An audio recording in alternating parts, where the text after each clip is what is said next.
Welcome, ladies and gentlemen, today for the European Qualifier Tournament in Iliano Sabbiadoro. And for this beautiful day that we'll have the game between Italy and Israel. Italy hosting country, and Israel newcomer into the football scene of Europe. I am Fabrizio Cupolini, and I'm here to comment the whole game alongside my partner, Coach Manfredi Leone, who's the Italian national team manager. Italian team is in blue, and the Israeli team is in white. After national anthems, now the captains will walk toward the center of the field, and the coin toss will decide who will take the first kickoff. Italy is obviously coming into this game with high expectations. Been training hard for this tournament, that the winner of which will go for in 2017 to compete for a spot in the Euro 2018 Championship. Israel is very new to the football scene, having played tackle football just from a few years back, and it has qualified after having beaten Spain in a knockout game. Israel features a small pool of athletes that is growing. Israel started as a flag football country about 20 years ago and just recently moved to tackle football. And from that pool of athletes, they've selected these 45 that are here today, challenging the Italian team. The Italian team has, as we mentioned, prepared hard for this game, and I will leave now Coach Manfredi to discuss the preparation for the game from the Italian team's perspective. Hello to everybody. Thank you, Fabrizio, for calling me in this broadcast. I'm very proud to be here today. Yes, this is probably the end of a long process. I mean, we are since 3 years ago working on this after the last European tournament. We played in Milano 2013. After that, the national team has been improved, and with several changes in the squad, with younger players, new coaches, new, I can say, a new deal after what we made in the last years, in the past years. And yes, you were commenting before, we are here today to achieve the best we do and try to have a spot in the future in the A group that will take place in 2018 in Germany. So we will see a kind of a new team that has been tested during 3 test matches, twice against Switzerland in Italy, and another one against France in last July. Probably you commented it before. And now we'll see. I think we are quite ready. All right, excellent. We'll for sure know in just a few seconds. The Israeli team will receive the first kick of the game. And I will spend just a few seconds welcoming all the football fans from Italy, Israel, and obviously all across Europe and the world that are watching our broadcast. We will have a silence. Yes, there will be a minute of silence for the victims of the terrible earthquake that struck Italy just a few days ago.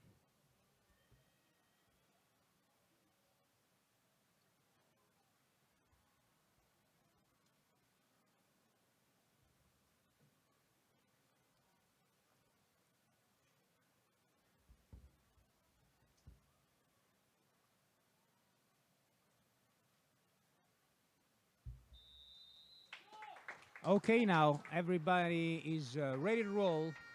Italy will kick off from the left side of the field, and Israel is ready to receive. The Israeli team features a few players that have had some experience playing in the United States, mostly in high school, and we'll see how this will turn out for the squad in white.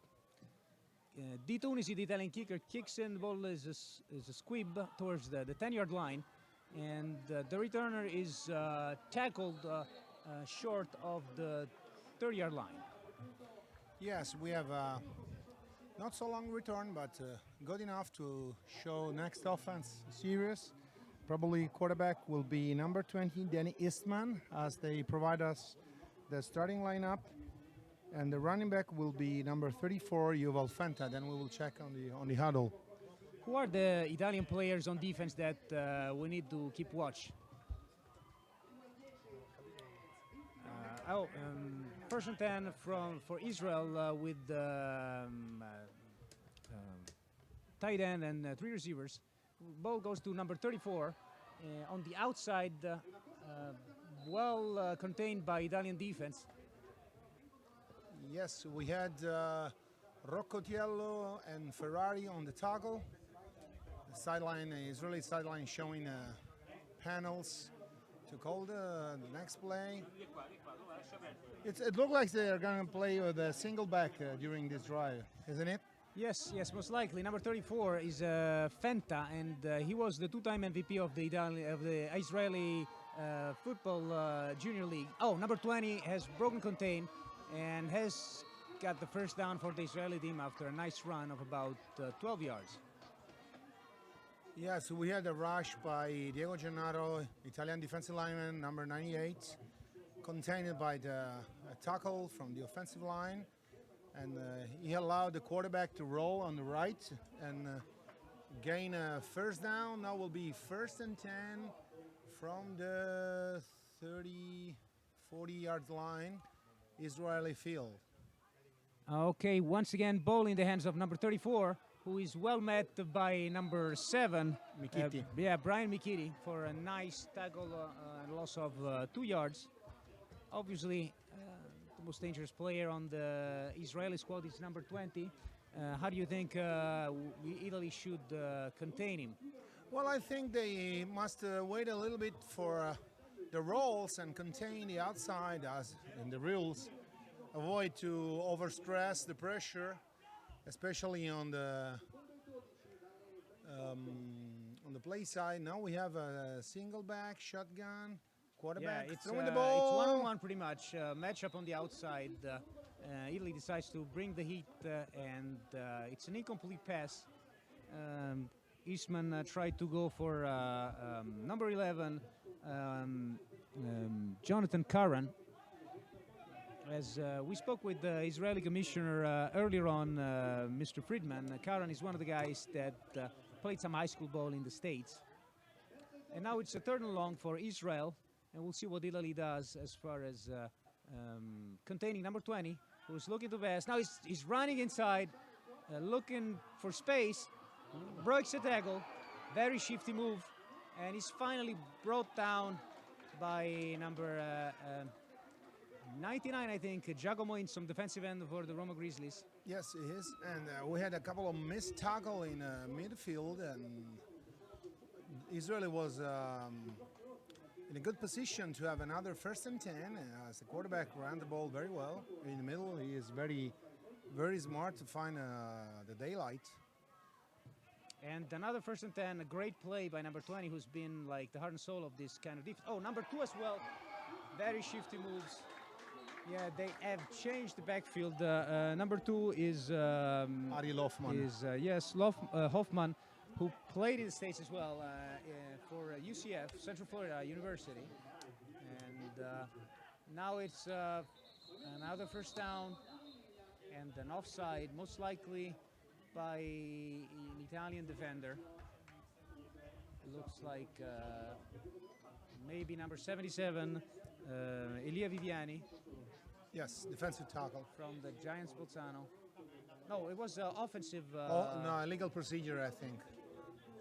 Yes, 5 yards back, and now it's first and 15. And we'll see what Israel decides. Yeah, for us the panels are quite impossible to understand because the writing is not really easy to understand. Another one, single back, 3 receivers out. Okay, number 20, once again, ball in the hands of number 2, who's very explosive, but well met. for a short gain by the Italian defense, about 5 yards. 5 yards, yes. Will be a 2nd and 10 now, and the ball must be on a 38-yard line in the territory, Italian territory. Yeah, nice drive by Israel that has really been sprung by the legs of number 20, who has really made some plays, gained a couple of first downs when it really mattered. It's now 2nd and 10, and the ball goes in the hands of number 2 once again. Yeah, once in the middle and another one in the middle. And the gain now is 3 yards or almost 4 for a 3rd and 7, 3rd and 6, more or less. Yeah, pretty much only one pass in the series for Israel, who has really decided to run the ball on us and has had some effect in doing this. Yep. And according to the starting lineup, this running back was not going to be on the field in the early stage, but now we are looking that he is in the middle, and now is a sack by the defense, Italian defense. Good job. Tremendous play by number 98, Diego Gennaro, one of the veterans of the Italian squad. The one that missed the contain earlier on, but nowadays this pass play has really risen to the occasion, and has managed to made a great play. It's a 4th and 12, and Israel looks like he want to play a regular play, no punt. They're showing a single back, 3 wide receivers again. The ball is on the hands of the quarterback. Throw the ball right in the middle. There was a coverage by number 31, Rocco Tiello, safety in the Italian squad. So now we will going to see the first drive of the Italian offense on the field with the ball still on a 45 yards line. 1st and 10, blue. Yes, very, very nice stop by the Italian defense. They forced Israel into a 4th and long, and the quarterback couldn't really complete down the middle looking for his tight end, number 84. And now it's 1st and 10, Italy. Monardi's at the helm. Ball into the hands of number 5, Luis Codrone, fullback for the Jaguari Torino, who had a very nice run. Yep. More than 15 yards gain, and the ball is on the 44 Israeli field for the 1st and 10, as you said. A very good job by Luca Tron in this play. Yeah, very powerful runner, and once again, 1st and 10, Italy is trying to go up-tempo on Israel as much as we can. It's a pass by Monardi down the middle. Nice Finadri. completion to Finadri from the Panthers Farm, number 82. Brings up 2nd and 5 on this really quick inside release by the inside receiver. Once again, we go no huddle, and 4 wide receivers out with Codrone as the single back, blocking for the quarterback. Very nice block. Ball is slightly underthrown. Underthrown, the ball is on the field.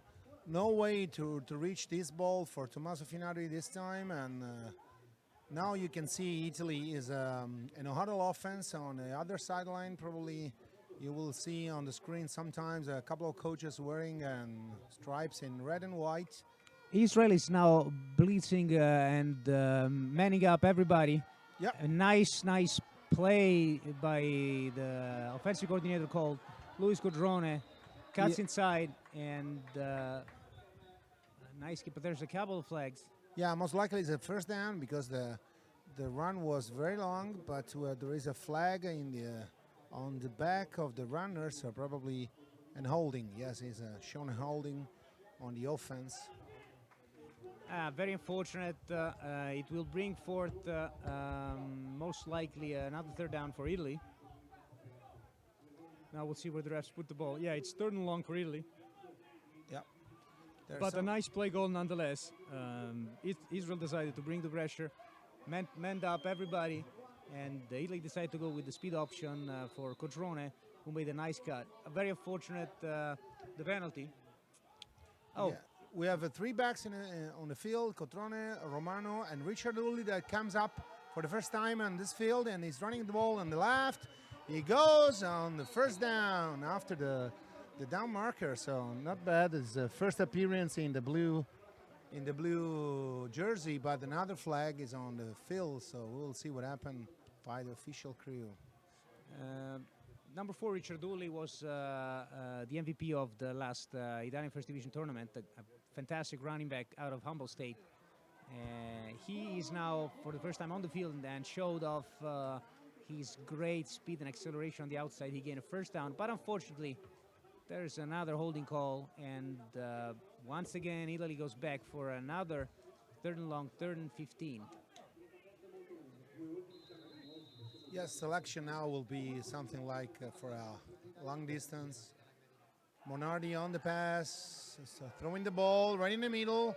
A screen to Barbagallo, I suppose. It's number 80, is it? Yes. Gregorio Barbagallo from Elephants Catania, that runs the ball probably half a yard or 1 yard before the second pole. So we will go for a 4th and 1. Yes, another nice call by the Italian offensive coordinator. A screen pass on a blitz from the Israeli side. And then once again a run by Richard Dooley, who cuts through the outside and gains the first down with just a very powerful move. Despite his size, he packs quite a punch. Yeah, absolutely. You know, another relevant first down on 4th and short. It's very good basic speed, and with the blocks of the 2 fullbacks shown in this kind of 3 backs set. We'll see again, ball again to Richard Dooley, is right in the middle, is stiff in arm a couple of times for a 4-yard gain again. It will be a 2nd and 6, Fabrizio, it's not bad.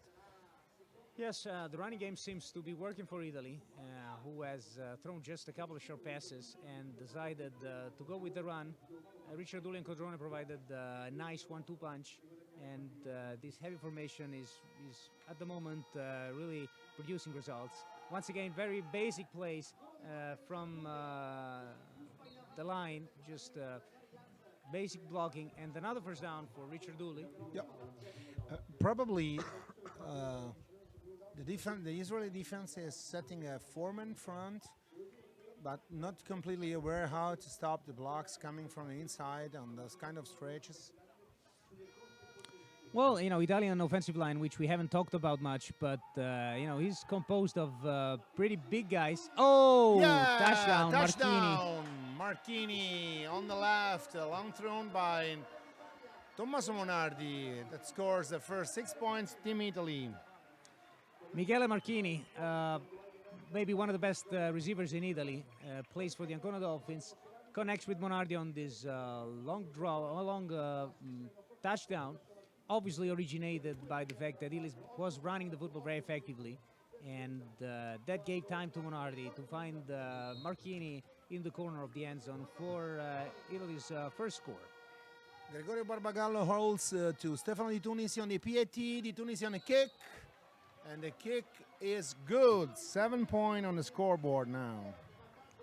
Yeah, you know, it's a good strategy so far for Italy. The Italian line is blocking effectively.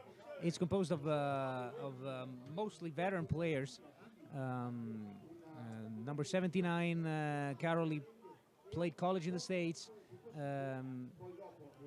Number 63, Giulio Romano, is a veteran of the Elephants Catania, and then the Rhinos Milan, played many years as guard. And then they have Stefano Ghiappini as center, longtime center of very reliable for the Italian side. And the other side of the line is Francesco Fanti and Alessandro Vergani, a devastating combo from the Rhinos Milan, the Italian champions, that sprang forth their running game and Richard Dooley's MVP season. As the board says on the field, we have 3 minutes 50 seconds left in the first quarter, with Italy leading 7-0 and Stefano Di Tunisi ready to kick the ball on this next kickoff. Yes, we'll see how Israel responds to a very nice long kick by Di Tunisi, who goes through the end zone. So it'll be a touchback for Israel. We'll see what kind of strategy Israel will decide on. Has been so far successful running the football with number 2, number 34, and obviously the quarterback Eastman, who was two-time MVP of the Israeli Football League. and has been able to gain first downs for them and move the chain in difficult times. Yeah, they run the ball a lot in the first quarter, just throwing the ball once, and now we'll see what happened. Once again, single back, and the ball is in the middle, but the defense adjusted their position. No gain in this play. 2nd and 10. Yeah, very nice play by the whole defense of clogging up all the lanes. Running back couldn't go anywhere. And number 75, Kova, for the Seaman Milan, our biggest player on the field, 340 pounds of intensity, managed absolutely. to stop the run for virtually actually no gain. 155 kilos. The credit to Kova. Another ball underthrown behind the wide receivers and incomplete for Israel. Yeah, Eastman tried to find his receiver on a short slant route, but was thrown behind the receiver. We'll see this third and long. Most likely, Eastman will try and hold the ball and make something happen with his agility. We'll see how it goes. There's a blitz coming from the outside by Italy. Yes, Yes. trying outside. He broke contain, managed to gain a first down. Yeah, the quarterback is very, very able to find the daylight and running the ball. Rolling outside, he was able to go out a couple of tackles, escaping very well.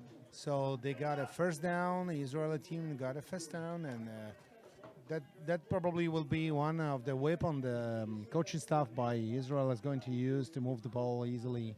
Don't you think so? Yes, indeed. I mean, he's been the most effective player on the field for Israel as of now. And Italy has missed a few crucial tackles that have enabled him to gain first downs. Now, another rollout, trying to go to the outside. And once again, a very, very nice gain. Although there's a flag on the field. Yes, I think the defense need to adjust a little bit on the outside, contain, because according what we saw, this quarterback is very, very quick to go out and roll and find a way to escape the tackles. So probably the Italian defensive coordinator is going to make adjustments. Now we have a flag, and the ball is back towards the Israeli huddle.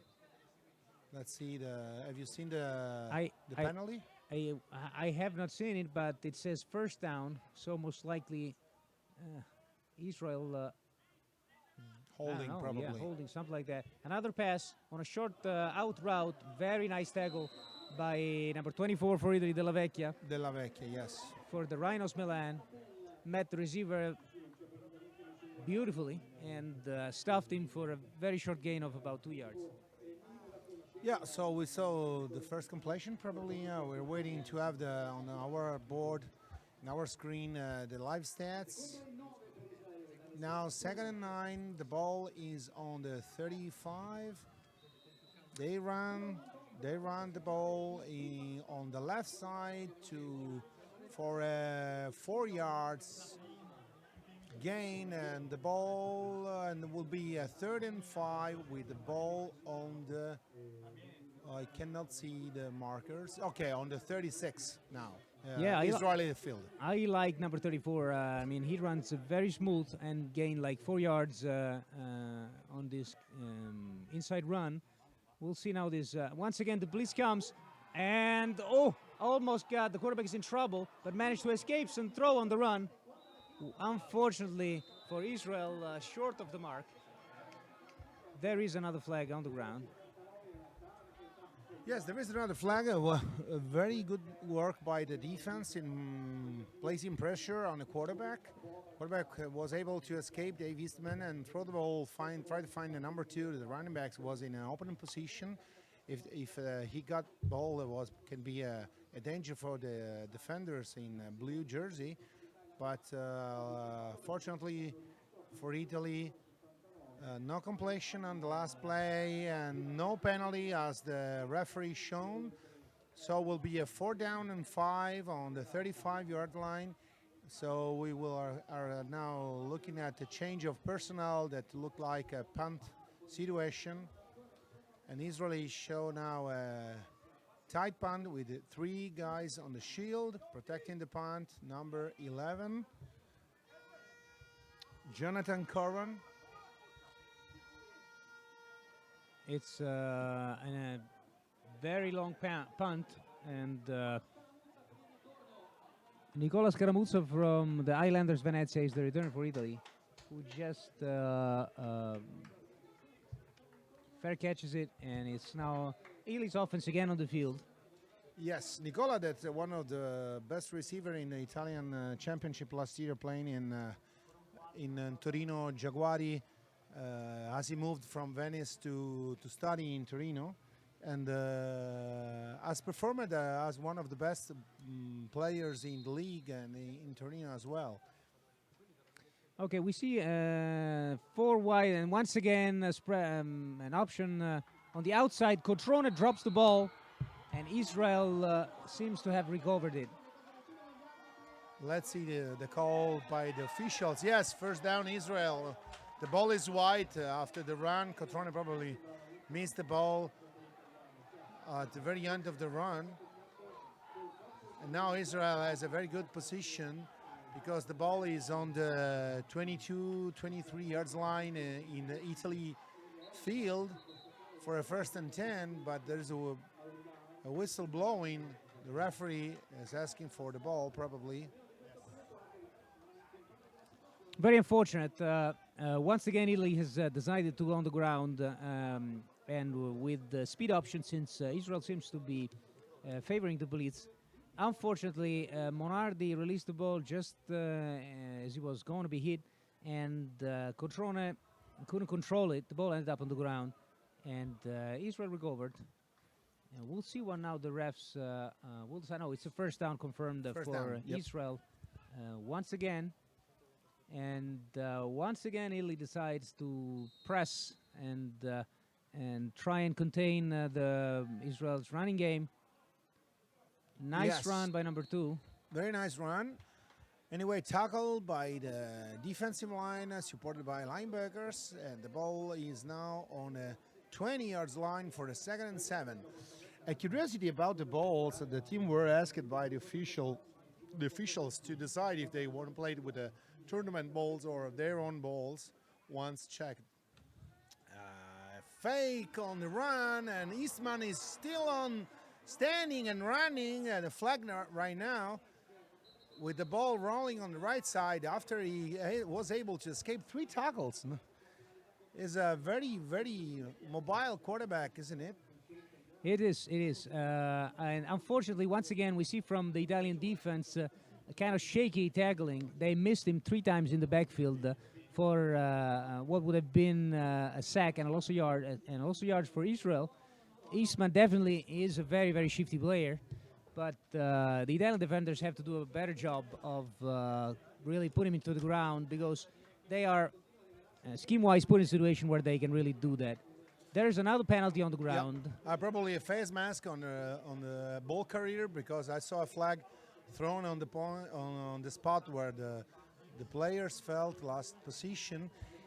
And now the stats are providing us information about last drive where the Italy scored 6 runs and 2 pass completion and 8 plays for a 80 yards gain overall.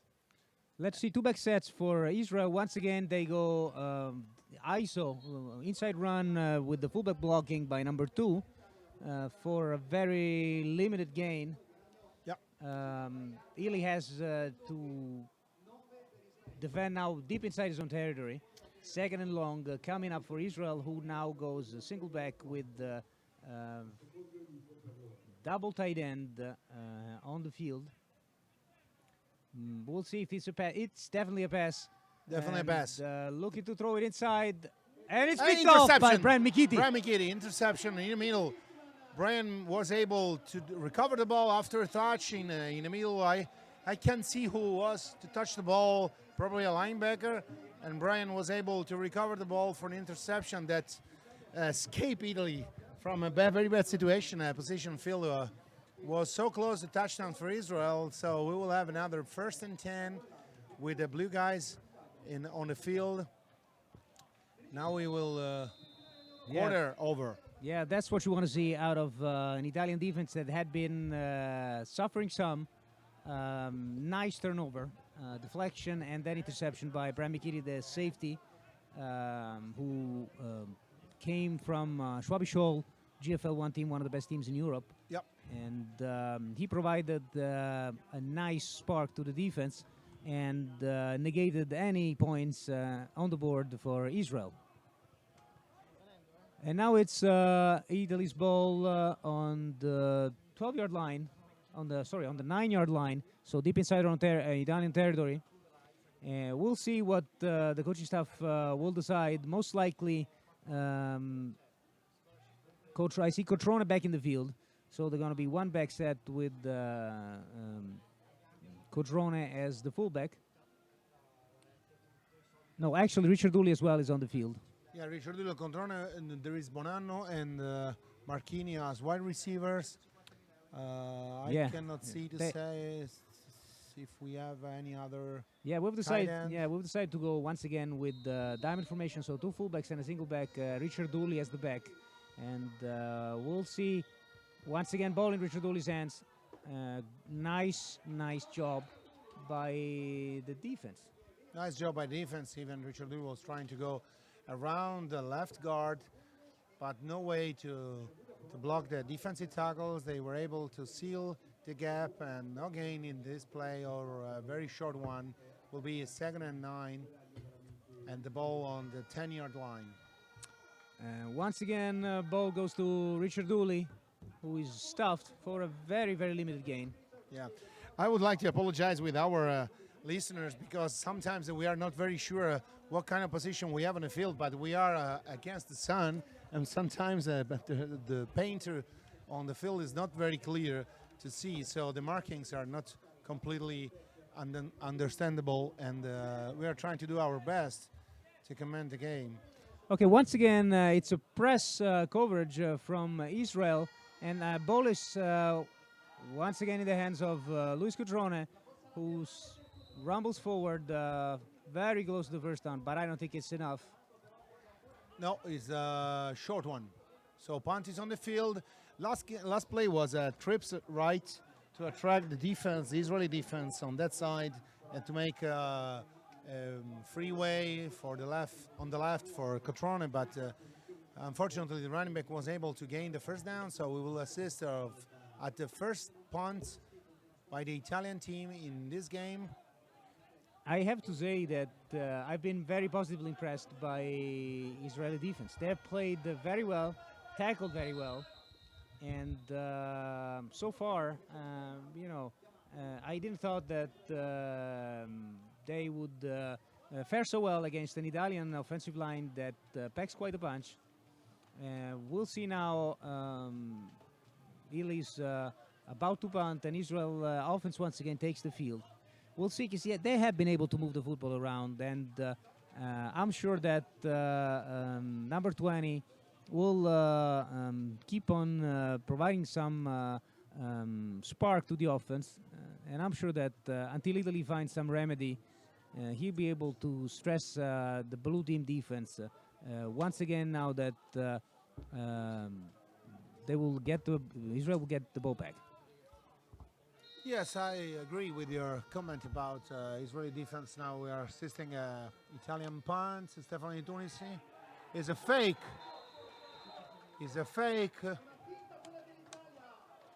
But the fake is not good to have a new first down. I was looking at the punter, and he fakes very well the snap, but the ball went to the running backs and the personal protector, and no gain on display. So we will have another another time Israeli on a 20 for a 1st and 10. So what do you think? Are you more conservative or innovative in a decision like this? Well, honestly, I've always liked aggressive play calling, and I think that with the kind of running backs and line that Italy has, they should always try and make things happen. I don't know about the fake punt. Obviously, didn't work as coaching staff hoped for. But honestly, I would like to see that kind of aggression from the Italian side. Okay, once again, Harry Hoffman is running the ball on the left. If he knocked the ground, so the ball was stopped and he whistled. Now there is a flag, probably taunting or something like sportsmanlike conduct. I guess it's just my opinion, but no real gain on the last play. So let's see what they call. Well, the officials were going to call. Yeah, both teams, and I like that as well, have been running some kind of tempo on offense. Israel by using charts and Italy signs, and both teams have been able to keep the game going and flowing with a certain rhythm. Unfortunately, Israel has been drawn back 15 yards by this penalty. And, Yeah, I suppose they are taking care, the official crew is taking care of behaviors because they would like to have a fair game, no strange situations. So probably the running backs running the ball. Once he was on the ground, he was probably charged of an incorrect behavior. I'm not sure about that. I'm just guessing. But I think that this is a kind of conduct. We talked with the referees yesterday, and they underlined that they would like to have a fair game without any kind of troubles on the field, and probably this is the reason why they thrown that flag. So we will have a first down and look like 30 yards with the ball on the 40, on the 33. Another whistle by the referees. About the game, I have to say that it has been a very correct game. Both teams have played it very fair and with the right amount of enthusiasm. Sometimes, obviously, having sports needs to be played with passion, and sometimes you get a little carried away. But both sides have really interpreted this game the correct way and has made the game very enjoyable. Yeah, absolutely. A three lineman defense for Italy now. A single back, the offense on the Israeli side. The quarterback is going to have the ball. Again in the middle, number 34 running the ball, well tackled by Brian McGeady, and number 12 by the Italian roster. Caccialupi. Caccialupi 16 and Irioli sorry. number 12. And for a final gain of 2 or 3 yards, I guess, Fabrizio, don't you think so? Yeah, Israel keeps on running the football. Number 34 was looking for the outside. Nice come from his strong safety position for number 12. Yeah. Another quick release on the left for number 11, Jonathan Curran. Not very well covered, but obviously the coverage was very deep. Now will be a 4th and 20 with the ball, and in 22 probably we'll see a field goal on the field, right? Yeah, they're trying. I think they were trying to get some yards, whatever the defense was giving up, just to put some points on the board. Yep. We'll see now if number 7, Gal Messica, kicking the football, if he will put some points on the board for the Israeli side. The kick is high. It's a very nice kick, and it is also good. Good. 3 points for Israel, and 7-3. Yeah, with 8 minutes and 42 seconds on the board. In the second quarter, the Italian team is leading 7-3 after this possession by Israel offense that was able to reach the 20 yards line and score by a field goal. Interesting game. Obviously, the hot weather is not helping the teams to make their best show, probably. Yes, indeed. As many of you may not know, the game has been scheduled at 2 p.m. To allow, in respect of Israel's Shabbat rules, to allow the Israeli team to respect the holiday. So the game was played at 2 p.m. And obviously, being in Italy in the end of summer, the weather is quite hot. We're looking at 90 degrees Fahrenheit, about 30 degrees Celsius on the field. There's a light breeze, but still it's quite a hot day, and I'm sure that in the long run, especially in the last part of the game, teams will have to account for that as well. Italy's now receiving the kickoff, and it's a very long one as well. Podavitte, number 18, on the receiving side for Italy, cuts to the outside and short gain. Yeah, on the 16 yards line. Yeah, kind of undecisive run by number 18. Maybe you would like to see more forward elan moving towards the goal line, and just 16-yard gain for the Italian side.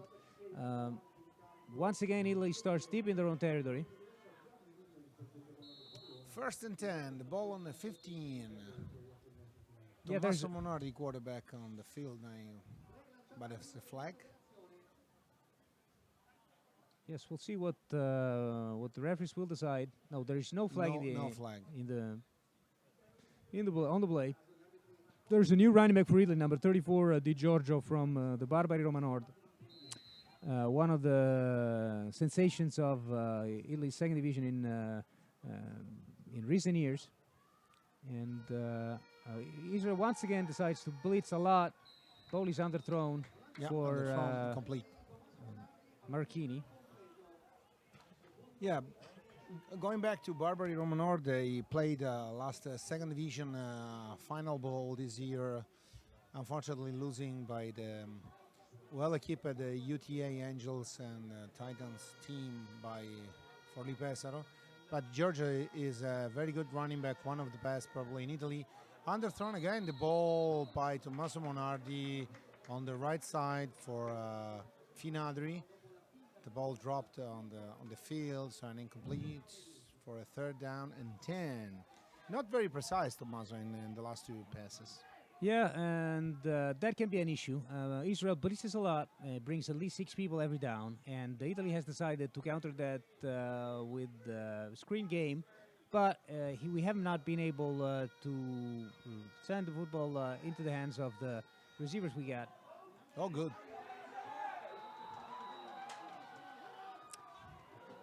Yes. Once again, a said. very nice play by the Israeli defense. I have to say that very disciplined, and they were expecting the screen results. Yeah, the screen again, and managed to really contain the running back. Okay, so we will have Italy punting again. The ball is on the 10 yards line for a 4th down and 15 yards, but is a punting situation with Stefano Di Tunisi behind the snapper and personal protector Luca Trone. Ball is ready to be snapped. Now, ball is kicked. Not very long punt. The ball is on the 30-yard line, and play is over now with Israel that can have a very good spot for next drive with the 1st and 10 on the 30 yards, on the 28 yards line. Yeah, you have the feeling, of the ebb and flows of the game that Italy has kind of lost the thread of the game. They had it earlier on by running the football very effectively, and now they cannot get the game back on track, and they're struggling. Even this punt, just about 15-yard gain out of that, which puts Israel back again into field goal range. And as we've seen, they have a very good field goal kicker. Yeah. We have some stats for you. The total offense for Italy team is 13 plays and 91 yards. Now we see the ball. Israeli running back is jumping and rolling in the middle. Tackled by Vince Romano, linebacker number 13. The running back was Yuval Fenta, number 34. So we'll have a 2nd and 6. Stepping back to the stats, Israeli total offense is 23 plays per 70 yards. So there is an average that is in favor of Italy for any single play. once again, a nice run by Fenta. I have to say that this 19-year-old kid looks very solid for the Israeli side. He runs with purpose and spins and always manage to gain yards after contact, which is the prime quality of a feature back. Yes, he is very able to attack the line of scrimmage and find the gap where he can try to put the ball into. Now probably an illegal procedure on the offense. The ball is going to be moved 5 yards back for a 3rd and 5, more or less. 3rd and 6, short 6. Yes, also, we've talked about their backs, but the Israeli O-line has played a very solid second quarter. Absolutely. And, they play very tight splits in the sense that their wall is of blockers is very close to the line. Number 20 rolls out. Play And action. once again, the contain is not there. And he manages, luckily, for Italian side to be tackled short of the first down. Yeah, there will be a 4th and 1 with a very, very easy field goal range now. Looking at the number 7 intended kicker, Gal Mesica, is still on the sideline, so probably the coaches are looking for a regular play. Yes, most likely they'll go for it, and I think that's what the coaches are designing. And there's a timeout on the field. Yeah. Timeout in the field. So while we are waiting, the next selections by the Israeli coaching staff is a tough game. Yeah, it's a very tight game, and I think that everybody watching it has been enjoying it, suffering if you're an Italian or an Israeli fan, but Yes. enjoying it nonetheless. Nice play by both sides, and once again, offenses have been able to move forward the football, and the Israelis now once again in striking distance, and we'll see if they will decide to go for it or just try and go for a more favorable 3-point conversion. I think that I see the quarterback back in the field, so most likely they'll go for it.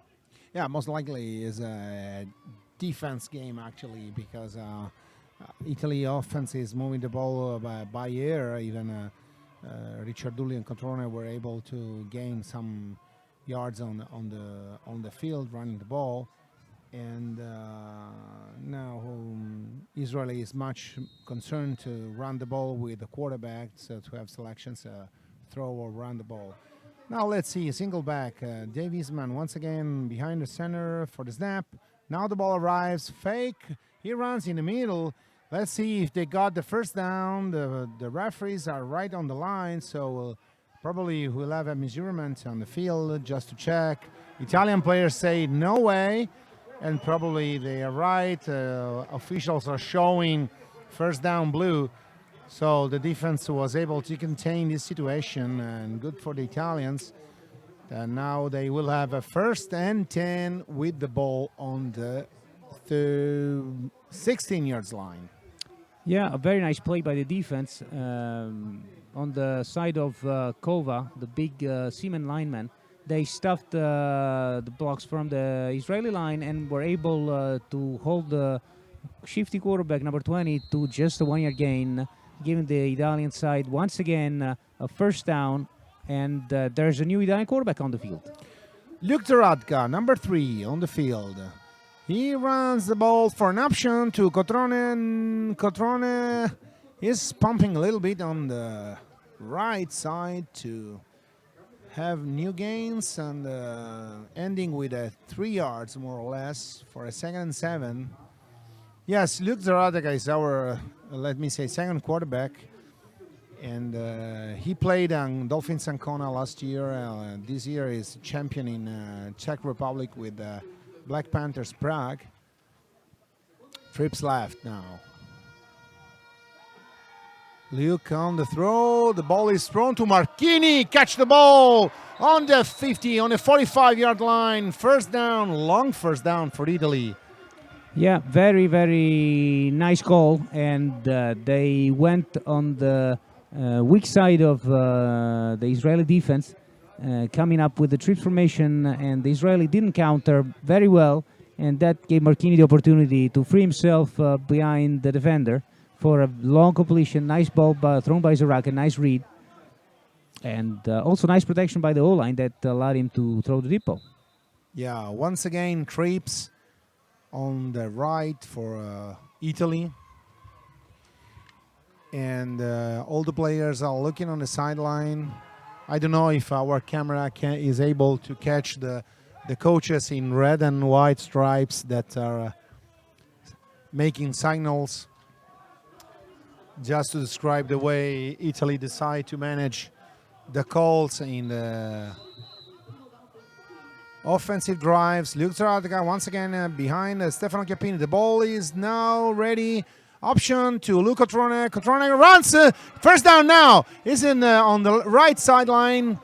1 or 2 more yards is a long gain. First down and 10, and the ball is on the 28, I think, 25-yard line. So with a couple of good options managed by Luke Zaratka, Italy is now close to touchdown. Yes, and both of those runs, very nice block by the right side of the Italian line that enabled Zaratka to gain ground before pitching the ball to Codrone. And once again, we go in the option, and Zaratka keeps it. He's a big play. Oh, that was not a very smart decision. No, even because probably the ball is caught by Israeli. Very good for them. And too much creations and too much creativity on the field today. Probably we must be a little bit more conservative in these situations. Well, option play is not for the faint of heart. It's it's a very challenging play for both the defense and the offense as well. Yes.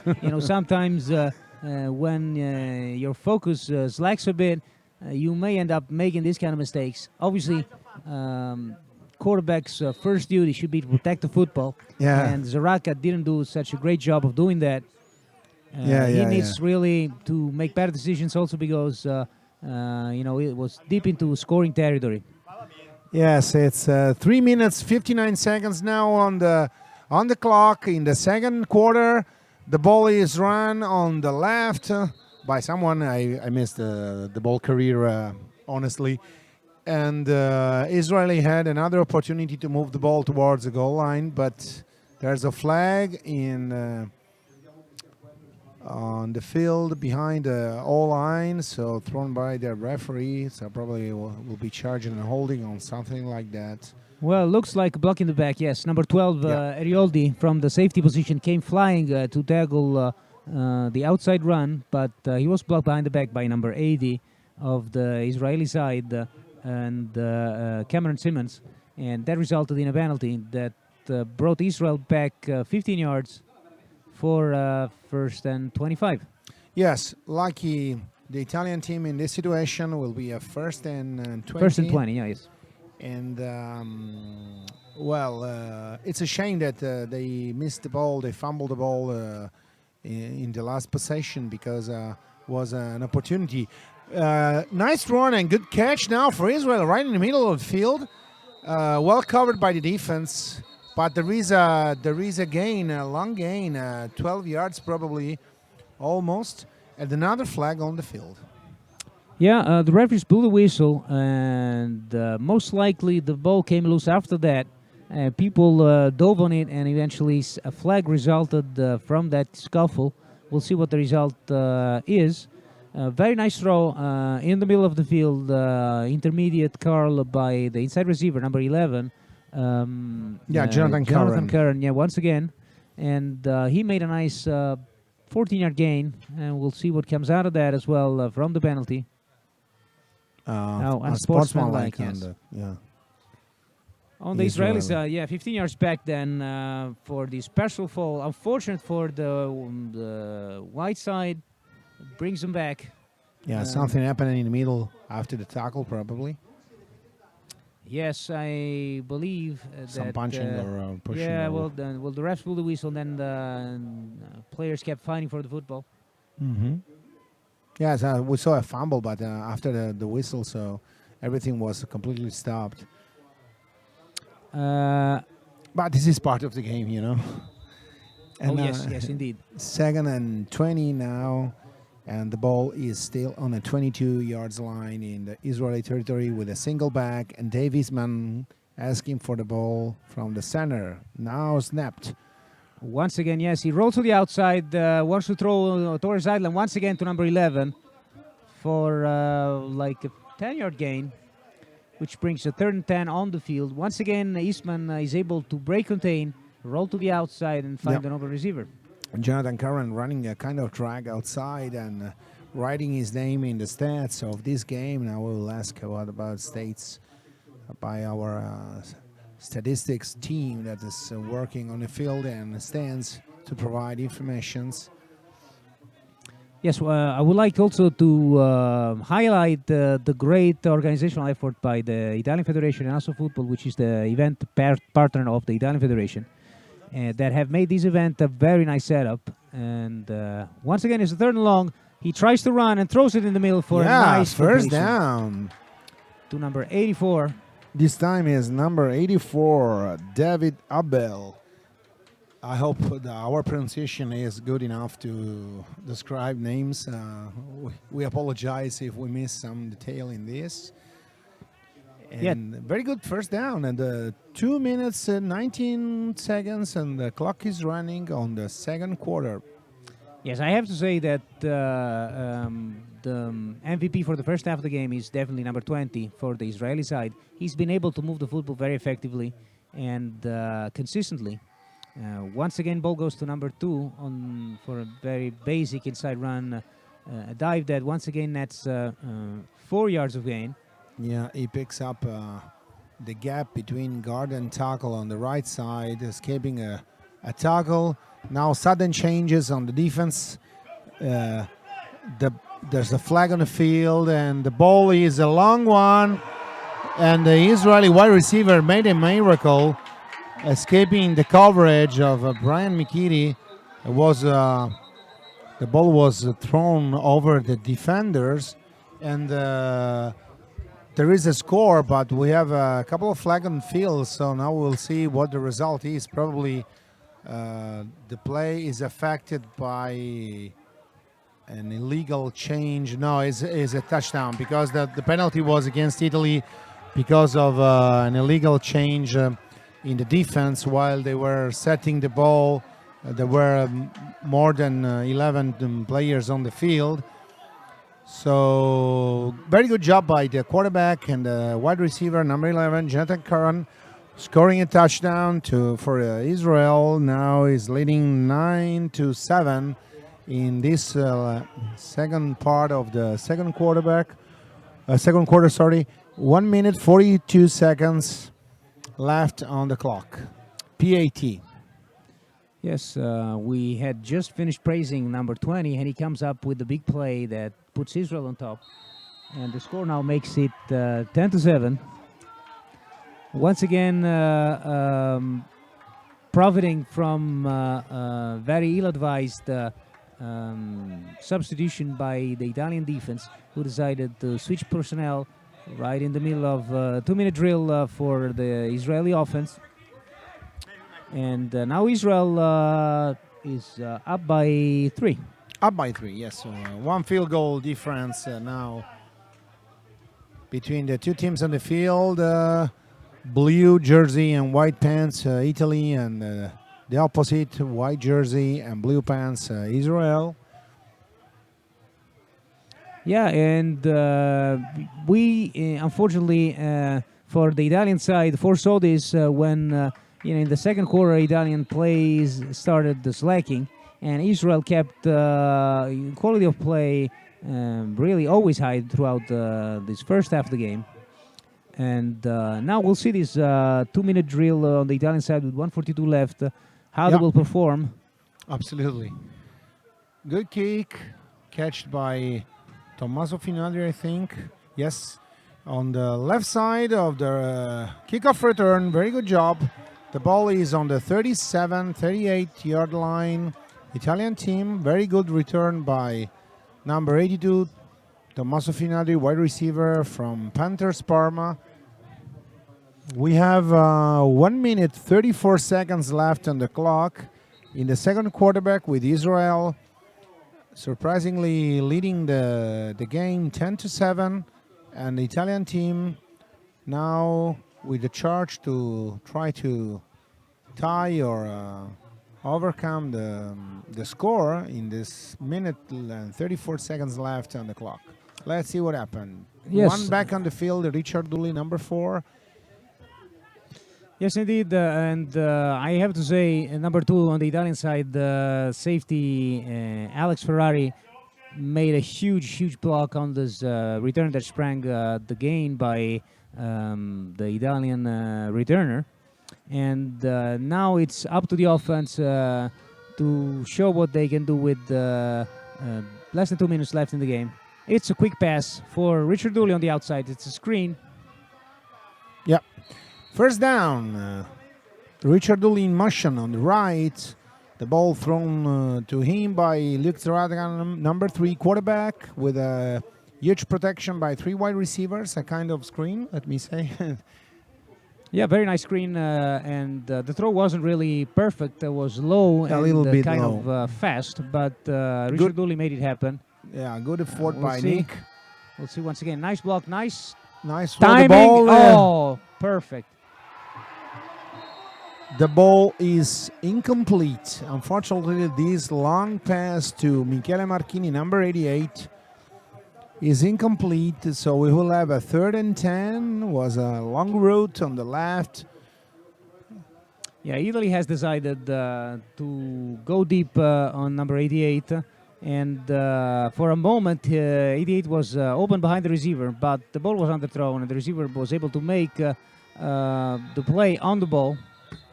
Cornerback number 23 for the Israeli side, Jonathan Eliyahu, and unfortunately he wasn't able to finish the play, but just broke it up instead of collecting the football. And now there's an offside on the Italian side, which brings 2nd and 15 on the blue team. Yeah, still long range with 1 minute 5 seconds left on the clock. Single back, Richard Dooley close to Luke Zaratka, number 3. Flag again. I really don't understand. Or probably must set the clock. No, there's an illegal formation, I believe, once again on the Italian side. We'll see. I wasn't really able, from our position, to ascertain what happened. But I don't understand because the ball is still on the same position and the down marker is not on the ball position. So probably the officiating crew is discussing what's going on. I will use this few seconds just to praise all our viewers. We have reached more than 1,300 viewers on this broadcast. Thank you very much for all your support that you show to the European football scene. And apologize for my English especially. Nah. I would like to say, and as we are not native English speakers, we try to do our best.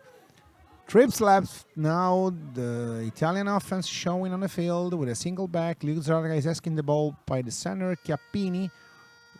The ball is now snapped. The ball is to Finadri, the wide receiver on the left. He's out of the field, so the clock is blocked with 50 seconds, 55. The clock is still running because he never went outside, or yes? Yes, I think the clock is still Yeah, running. as soon as they reset the football, the clock is taken. I think he was tackled inbounds, but another nice pass by Zaratka, deep out by number 82 from the Parma Panthers. Finadri. Tommaso Finadri. Nice protection by the O-line, which is pass blocking very effectively now. Wow. Now Zaratka made the play, escaping a rush and finding a first down. Very good first down now in a situation where Italy was a little bit in trouble with the ball on the 40 in Israeli territory, and it's a first and 10. And Luke made a very good job escaping with the ball, running the ball on the left. Yeah, that's what you want your quarterback for. You want him to make plays for you, and he made a nice play running for the first down. Once again, nice catch. Nice catch by Michele Marchini, right in the middle, routing a slant into the field. And the ball was probably a little bit behind thrown and up, but he was very, very able to catch it and set a gain of 6 yards for a 2nd and 4 now with the ball on the 32, 33 yards line, and timeout for Team Italy with 33 seconds on the clock. Yes, now I think that the territory and the ball position favors trying to go for the 6 points. Zaratka has had the nice protection afforded by the O-line blocking. And we also have to say that he's a really big guy at 6'6" and 250. So it's kind of hard to bring down, and also has the height to look above tall linemen. I think that that's a recipe that Italy has to keep on utilizing in order to be more successful in this upcoming second half of the game. We'll see how this first half ends up. Yeah.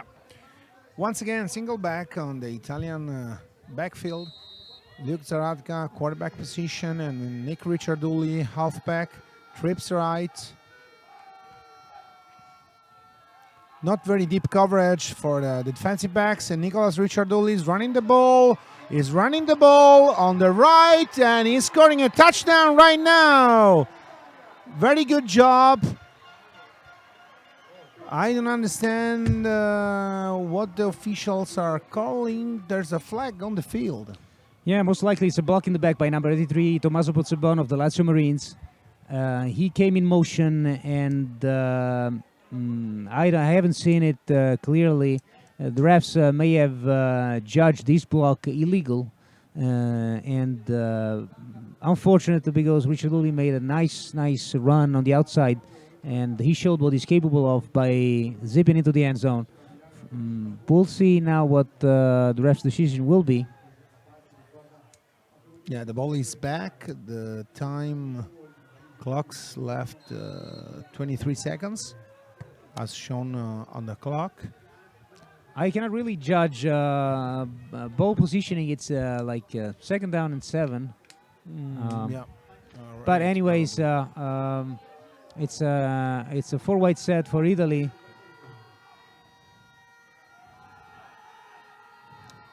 Ricciardulli in the middle for a first down now. Tackle. And the clock is stopped at 14 seconds left. Yes, I don't know. I mean, 14 seconds. I would like our Italian side to be aggressive, as they've shown they can be. Mm-hmm. It's about time that they try and put the ball into the end zone. Two consecutive runs by Ricciardulli, and I think the refs are measuring the spot. Going to measuring the spot to be sure that it's a first down or not. Well, with 14 seconds, you can have a couple of plays.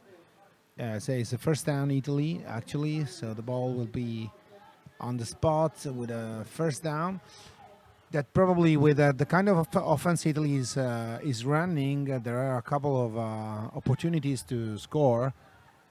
Well, yes, I would like for Italy to challenge the middle of the field, especially the safety position. And I know there's a wheeler out by number 83, and I think that field is open. Unfortunately, the ball is outside, but there's a flag. There's a flag, probably considered a pass interference, and I didn't see very well if the cornerback was pushing Pozzebon outside on the sideline. Cornerback was number 10, I believe. That's supposed to be Benjamin Schultz. He has a credit as linebacker on the starting lineup by Israel.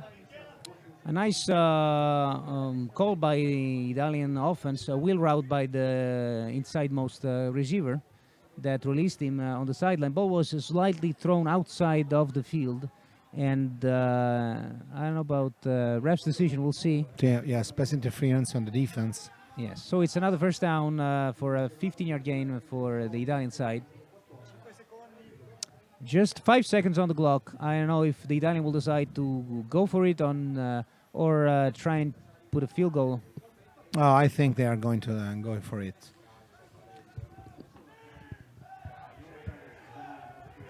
All right, we're seeing a field goal unit out on the field. So field goal, yes. Go for the even score. Gregorio Barbagallo holding to Stefano Di Tunisi, the kicker. Now there's a timeout probably for a potential illegal sub. And no more timeout. No, Italy is called by Israel. The last timeout was called by Israel team. And probably they are worried about a possible fake on the field goal, so they're adjusting some assignments to contain a possible fake made by the Italian team that is stepping back to the field with the field goal squad.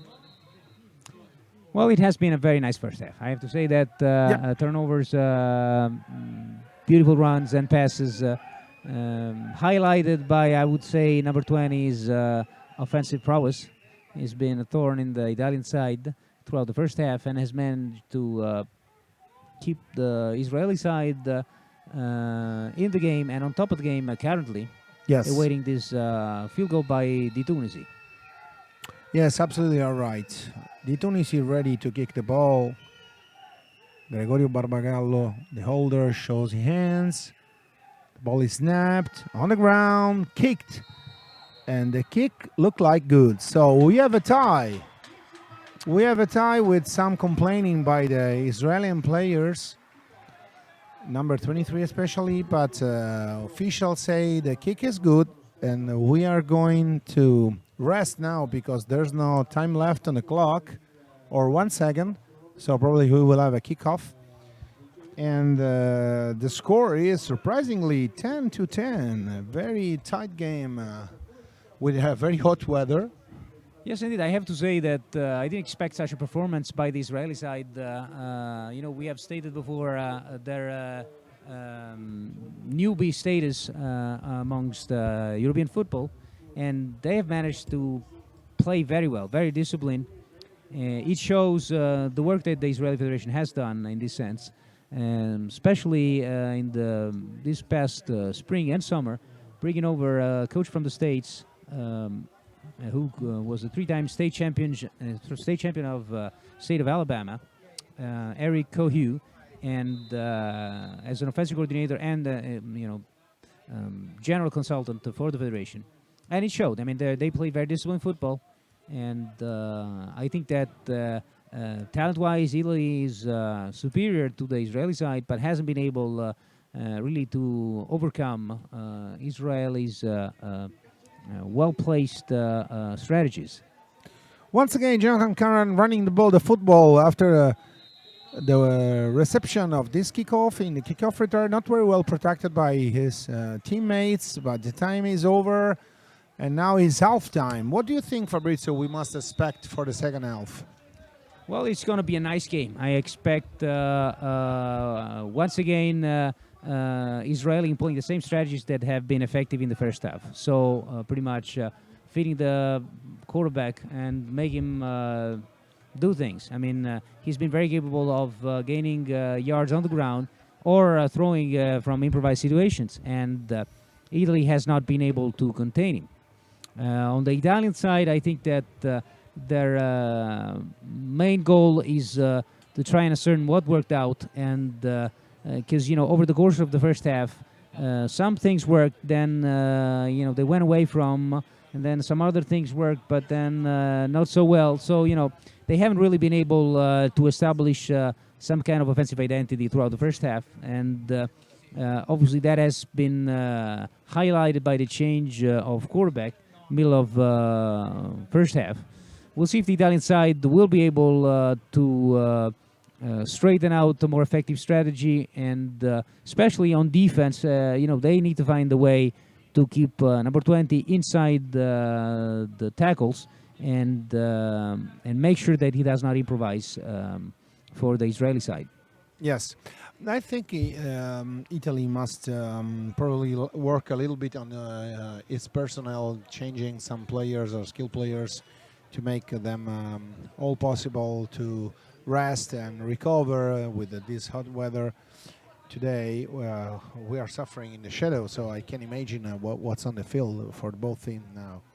About statistics, we have Israel in the first half with 32 plays per 174 yards, with 20 runs for a total gain, running the ball of 85 yards. They passed the ball with 11 attempted and 6 completions, 1 interception and 1 touchdown. Italy has a total offense with 27 plays and 189 yards, with 17 runs per 88 yards and 10 attempts with 7 completion on the passing side, 0 interception and 1 touchdown. That's the results provided by our statistics team. So really a tight game even in total offense. That means that probably both teams are doing their best, actually, what they can. And they are quite equal in both sides, running and throwing the ball. Yes, it will be a very, very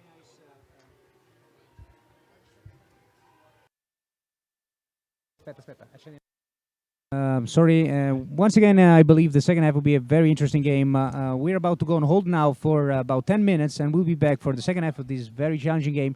Thanks for watching us, and we'll see you in about 10 minutes.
Once again, welcome our football fans from Italy, Israel, and across the world for the second half of the Italy versus Israel first round of the European qualifier tournament.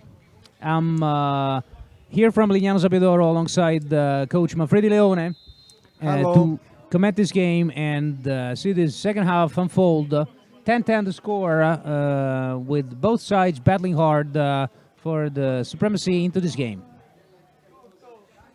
Hello to everybody again for the second half of this game that actually tied 10-10 Italy and Israel.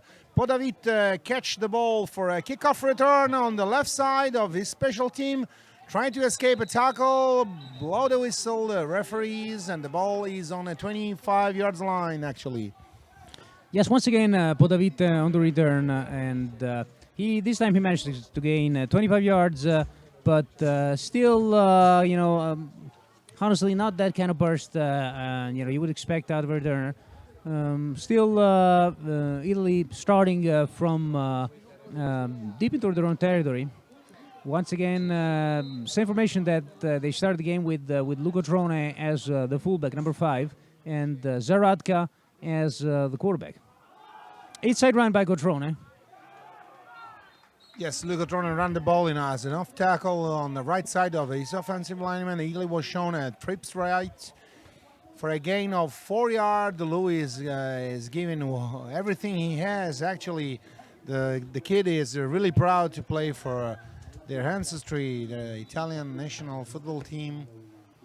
He's an Italian American, born and lived in the New York area. Yes, once again, Israel with 5-man pressure package, passed into the middle, and nice completions on a short inside release by number 80, Barbagallo from the Elephants Catania, veteran receiver, coming from the same team that Coach Giuliano, the head coach of the Italian national team, coached for many, many years and had many success with. Yes, good enough. The completion for a first down. The ball is on the 20. Let me see, 28 probably. Luke Zaradka throwing the ball, underthrown to Michele Marchini. The ball was on the back of the wide receiver. No completion. No, what they need to be more precise in this second half, I think. Yes, the ball was thrown behind and really on a real tight rope for this kind of pass, unfortunately. But still, nice protection from the O-line to allow Zaradka time to set up and throw from the proper base. 2nd and 10. Ball again to Zaradka. Zaradka stepping back, throw the ball, and probably another first down, as I can see from this position where we are. Unfortunately, we have some sun in front of us, so it's not so easy to find the spot easily. And it's a 3rd and very short, less than 1 yard for the Italian offense. Yes, once again a stick route, so a short release by the inside receiver going to catch the space vacated by the linebacker, and then now an inside run by Richard Dooley, who has substituted for Codrone in the backfield, and once again another nice first down for the Italian side.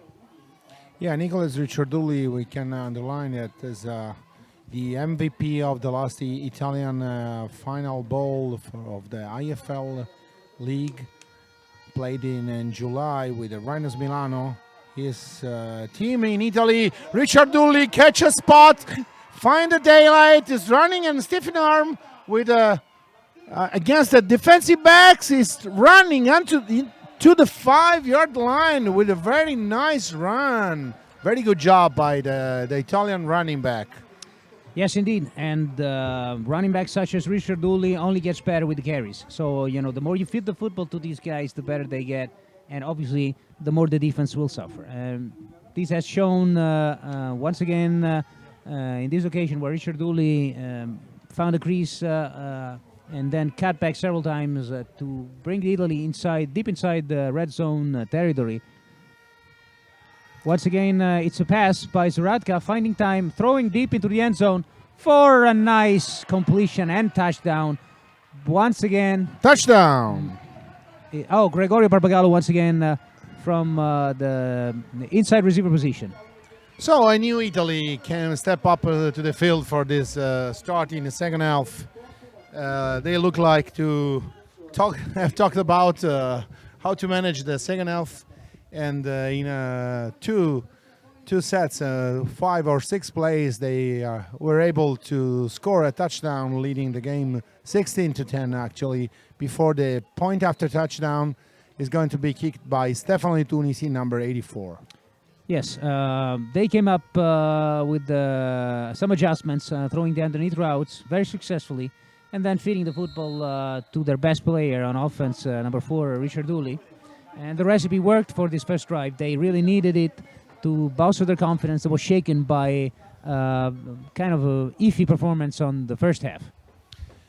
Yes, 6 or 7 plays in the second half, and Italy is leading 17-10 in the second half, third quarterback with 9 minutes 15 seconds left. So we will see what Israel is going to organize to compete with this trend that actually is making Italy leading the game. We will have to see now if defense as well made the necessary adjustments, which means that they will have to stop number 20 and keep him inside the tackle box and make him throw from that platform. It hasn't been happening throughout the first half, and number 20 has really been extremely successful in moving Israel's offense in scoring position.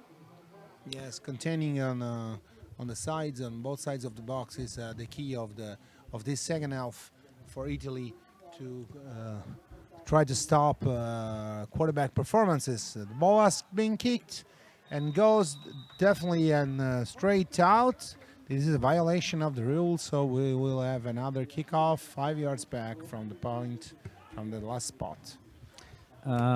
Few notes about this game. As I mentioned previously, this is the first game of 2-game day. Second game will be Serbia versus Switzerland, coming up 7 p.m. Local time Italian, which will be 6 p.m. UTC, Greenwich time.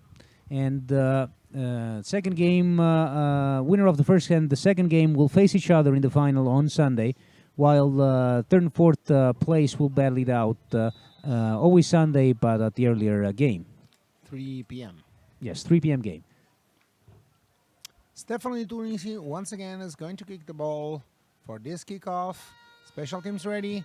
Ball is kicked. The kick is much better. Jonathan Curran catch the ball.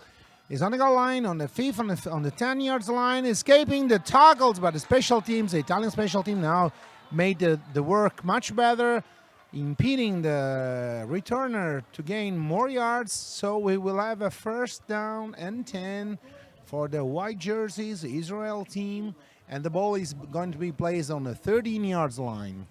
Paolo Ricchiuti, number 42, made a great tackle on the special teams. Honestly, Italy's kickoff coverage team has been very effective. They have managed to give very poor field position to the Israeli team.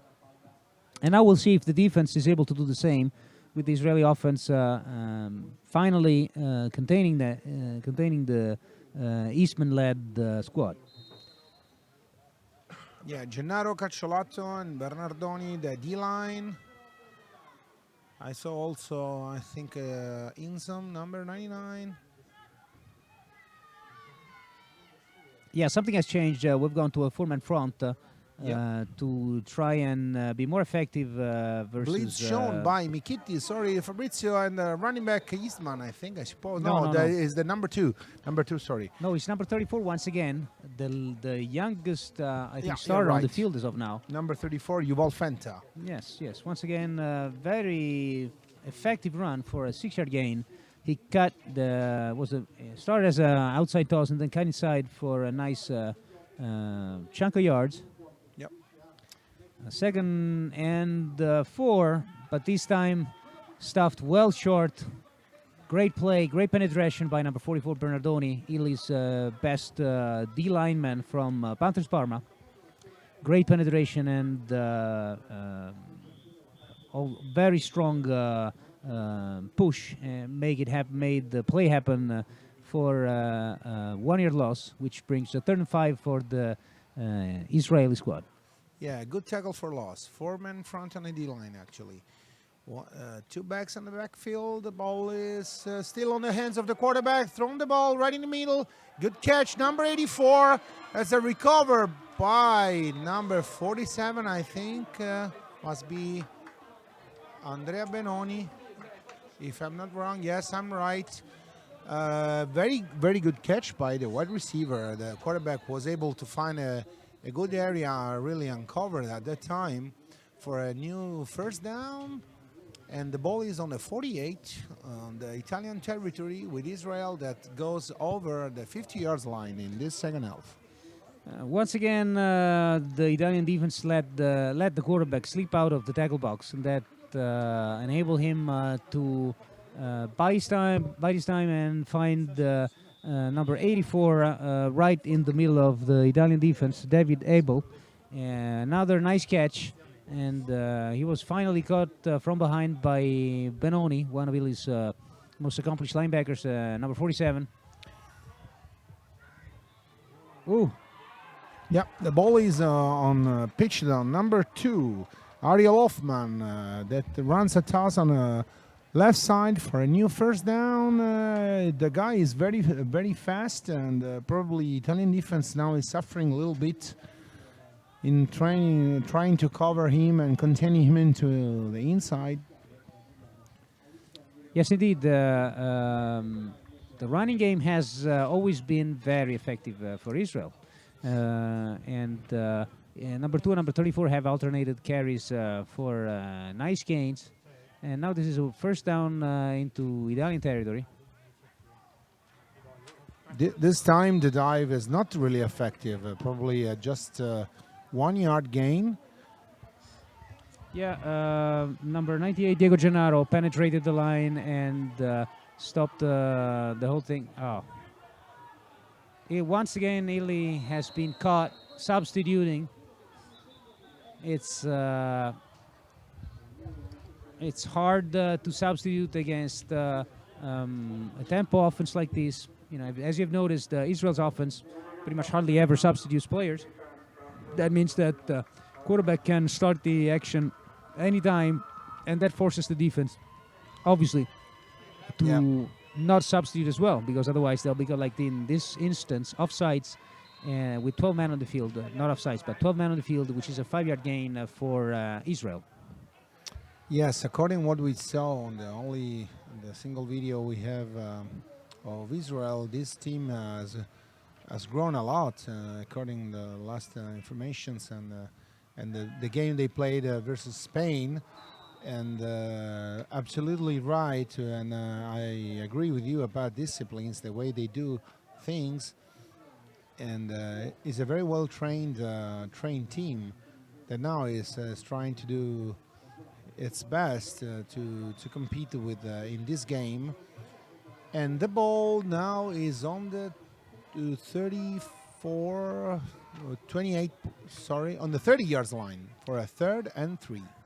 Yes, once again, Hoffman was incomplete from inside the platform, tackle box. And we'll see if this time he will try and go outside some kind of throw, but the receiver is caught very, very nicely by number 16, Caccialupi. Caccialupi, cornerback from the Hogs Reggio Emilia, a young talent of the Central Italian squad.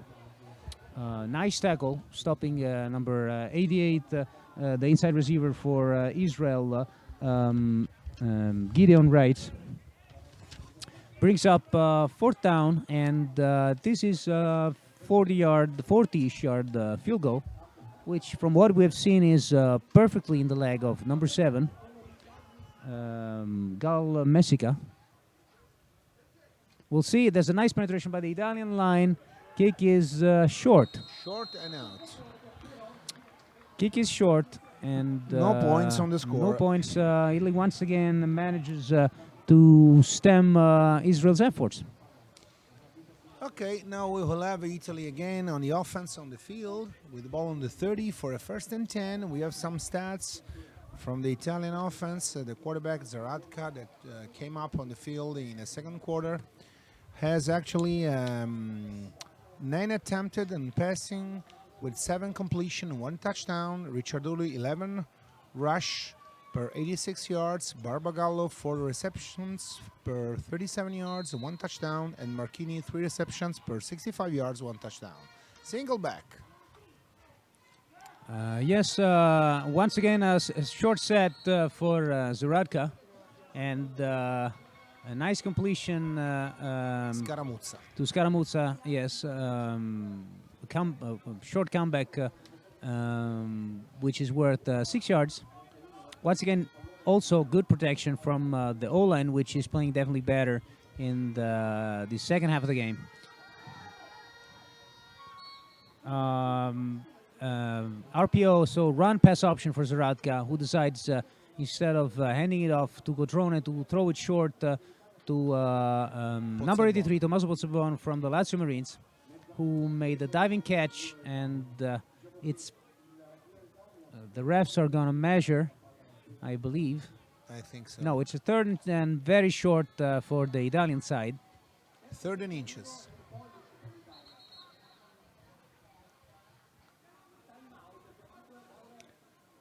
There's a timeout on the field called by Italy. Yes, the Italian side called the timeout. They want to think it over. It's a pretty crucial down coming up for Italy now. Yes, even he's 13 inches and can be clear that any one of us can call a QB sneak. Probably the call will be organized around the way our offense stays on the field. I mean, the Italian offense stays on the field. Hey, I would like to say thank you to all the people who are watching us. We have reached 1,400 contacts. 1,400 contacts at the moment, so it's very humbling. All you guys that have been willing and able to follow Italian and Israel in this qualifier game on this Friday afternoon in the beautiful Lignano Sapitoro. Thank you very much. Yes, thank you for watching us. Now the teams are once again on the field. Timeout is over and the ball is ready to be played. Okay, the Italy comes up with 4 wide receivers out, and Zaradka and the back. I cannot see who the back is. I think Cotrone, according to the shape. Yeah, Cotrone. Cotrone that runs the ball in the middle. We'll see where the spot 40 is. inches.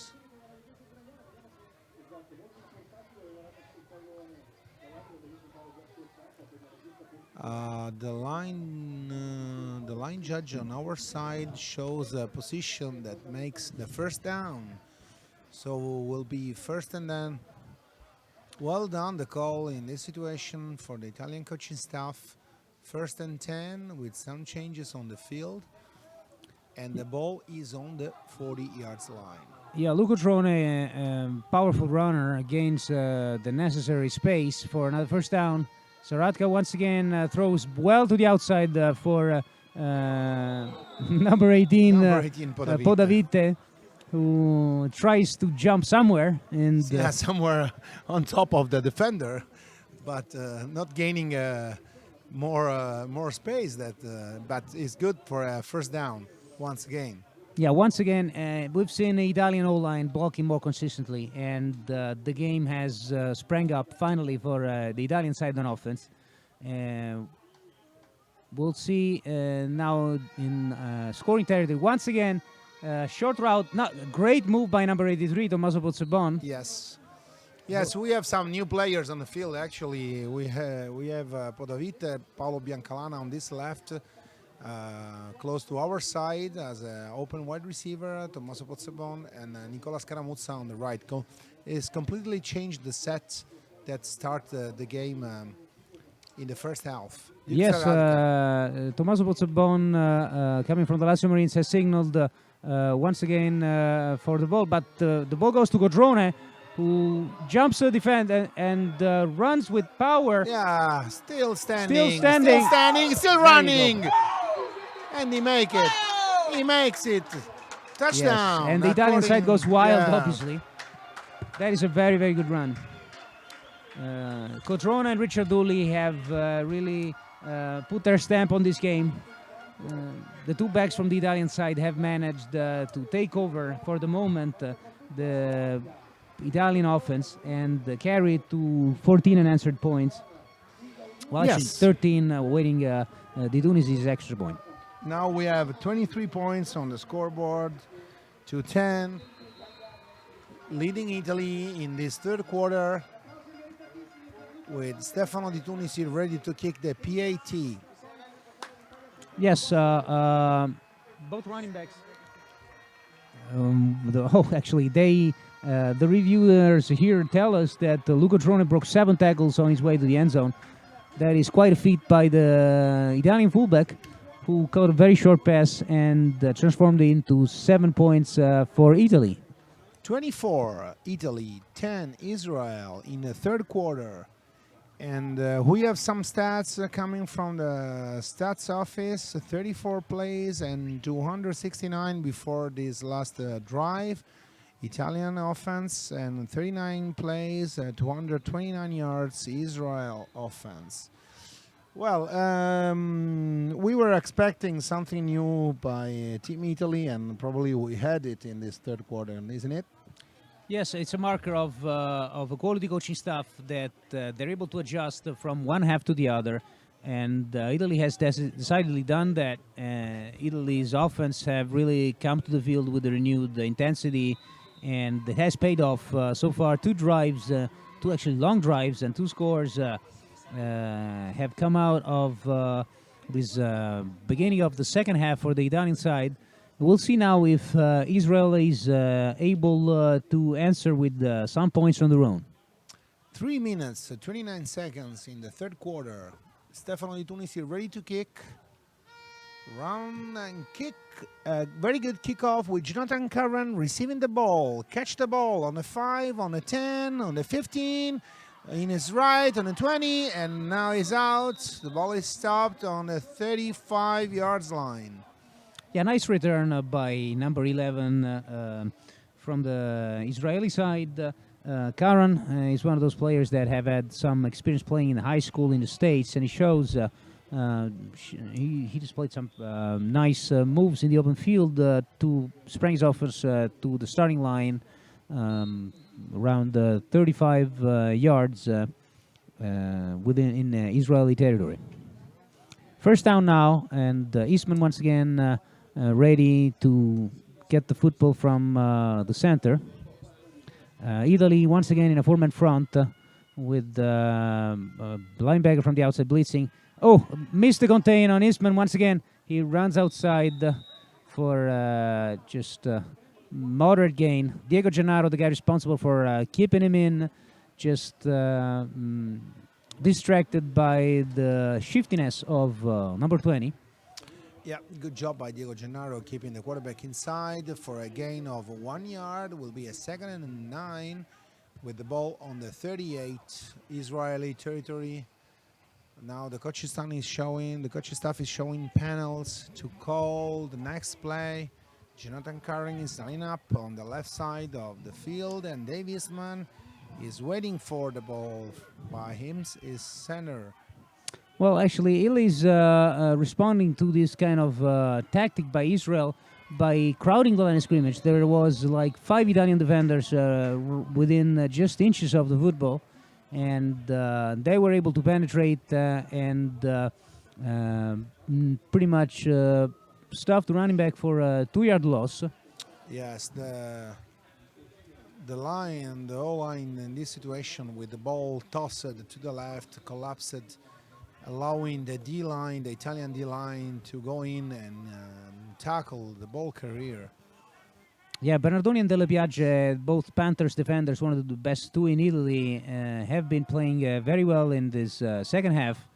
We'll see this third and long situation if they are able to keep him in. Very nice job. Once again, I think the completion they called it, yes, yeah, out of it was bounds. out of bounds.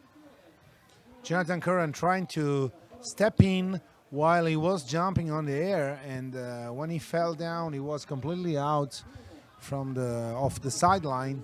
So the call is right, and we will have a 4th down and 10 with the ball on the 38 Israeli territory, and Jonathan Curran as well is the punter intended to kick this ball away with a punting shields formation.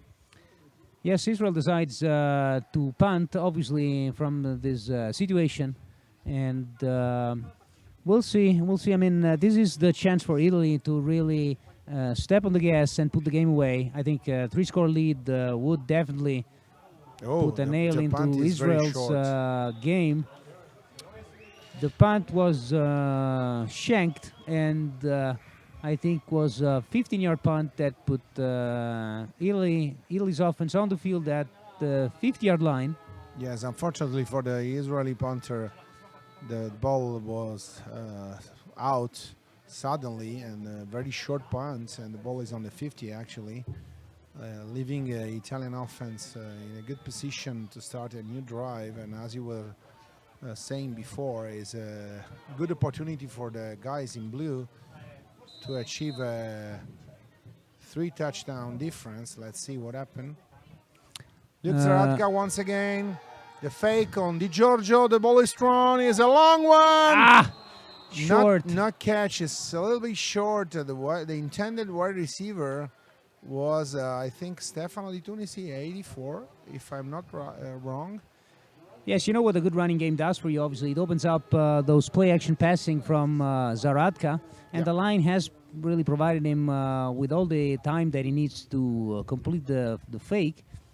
A nice route by Di Tunisi, who unfortunately was underthrown and he couldn't really make the catch. Zaratka once again in the backfield, stepping up and escaping the situation. He tried to run the ball himself, gaining 1 yard short for a 3rd and 9.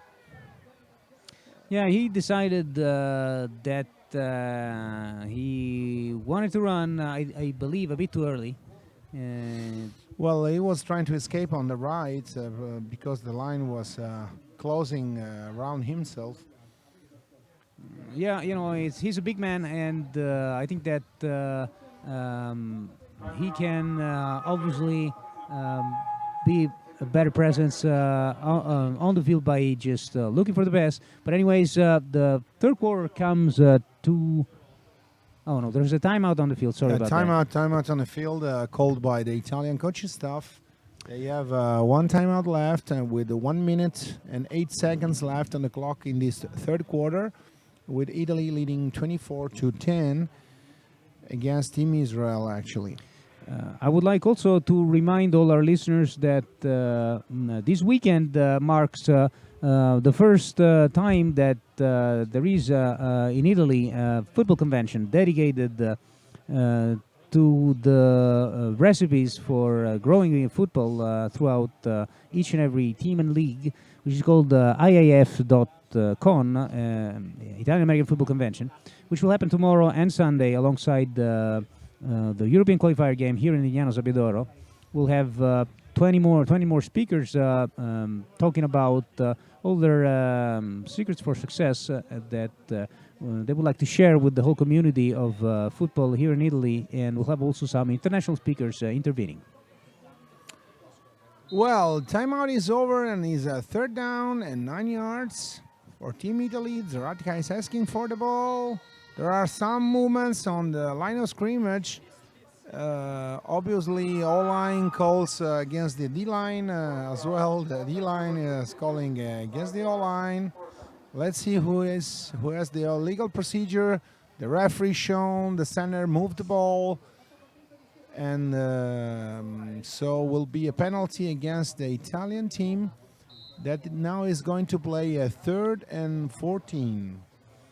Yes, not the best of starts for a drive from the Italian offense, and Italy is faced with the all-out blitz by Israel.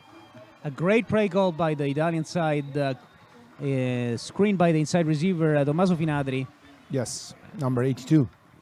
That is a very good job by the coaching staff as far as right play call and timing, which brings Italy's well-deserved first down deep into, into Israel's territory.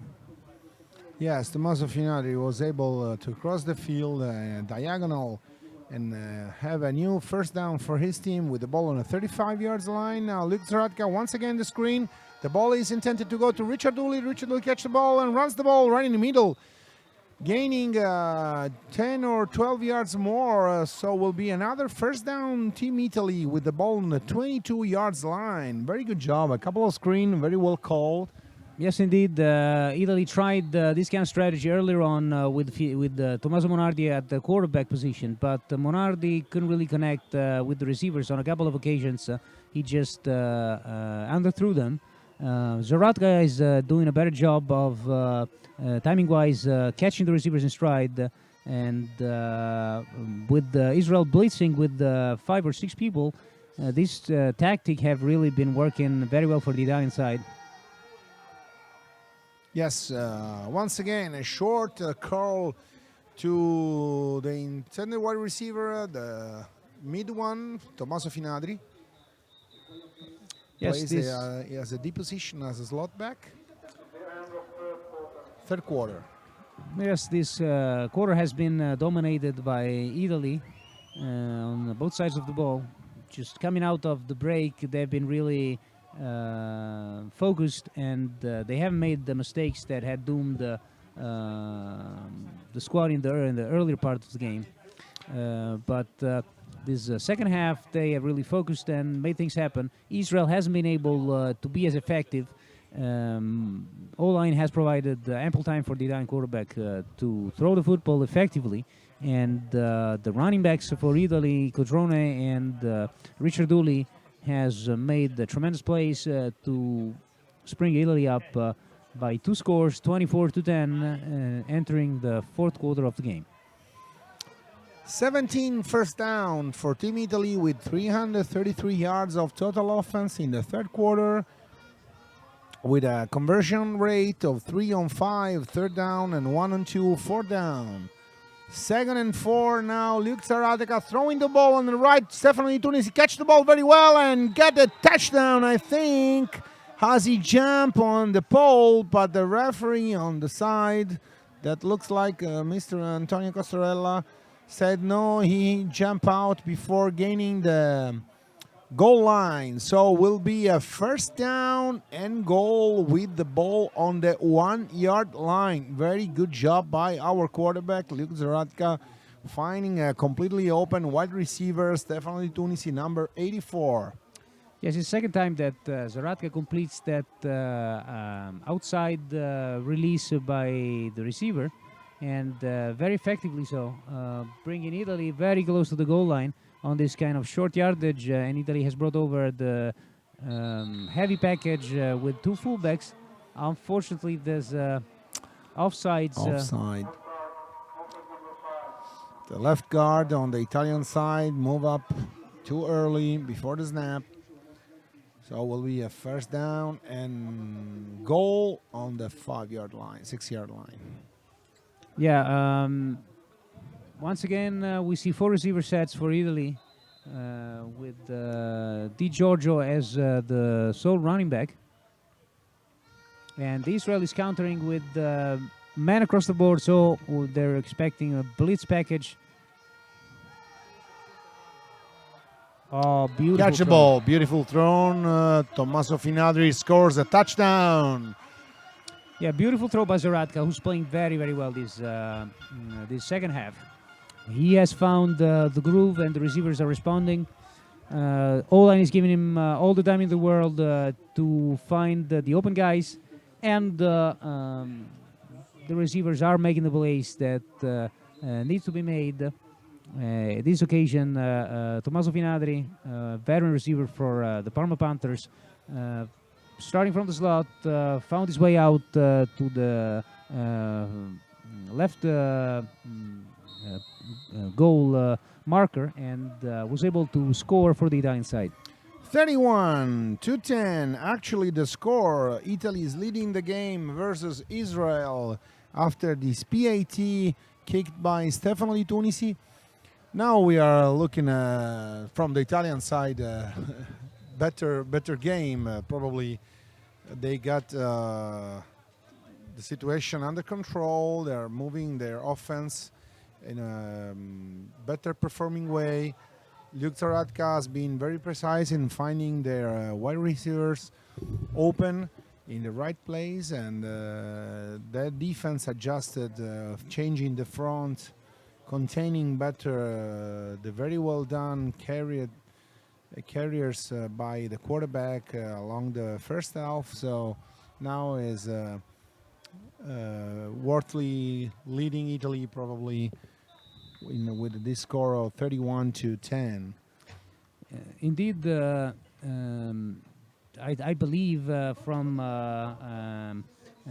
looking at the game before it started, everybody expected Italy to come out with this kind of performance that they've shown in this third quarter of the game.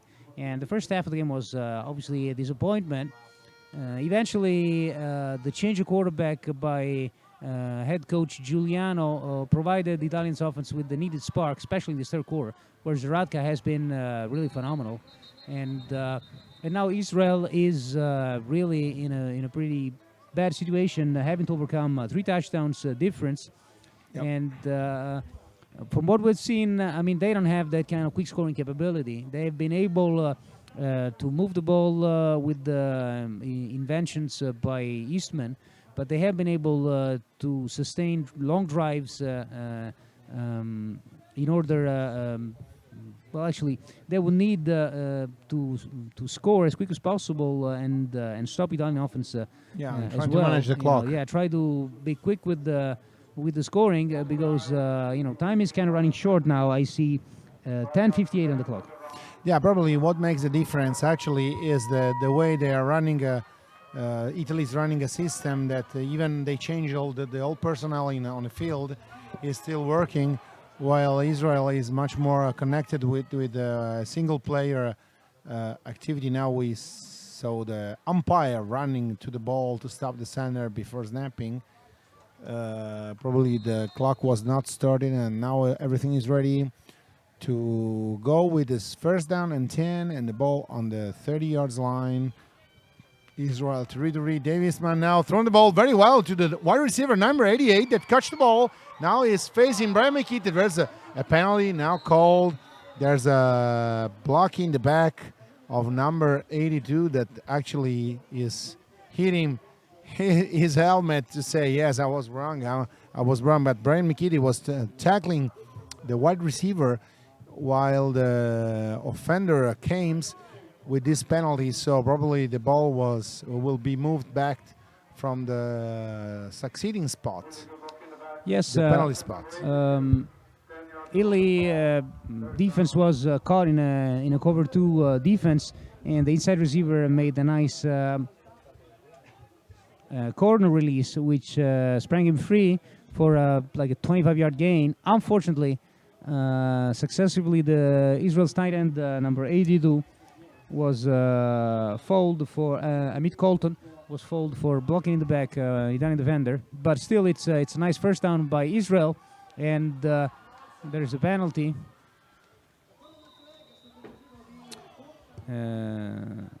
There's a flag. Yeah, there is a flag, and I saw a late hit by number 79 with the white jersey. Now a couple of players are discussing hardly on the field. There is a penalty against Israeli offense. Holding, I think. Yes, it's a holding that enabled Eastman to run free for the 5-6 yards gain.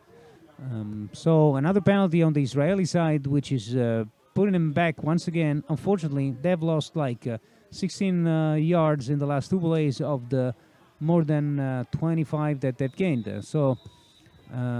Very unfortunate for the Israeli side, this kind of distraction by. Yeah, it's a shame because they had a very nice game with that from before. Now Dave Eastman is running the ball on the right side, trying to interception.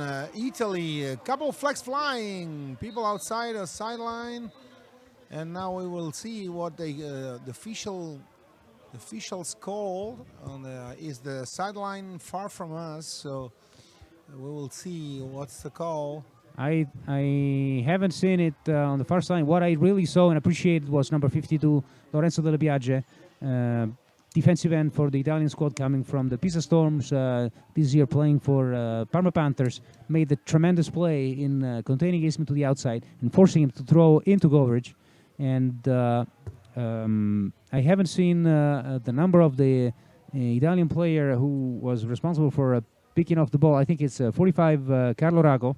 Yes. From the Rhinos Milan, who were able to step in front of the throw.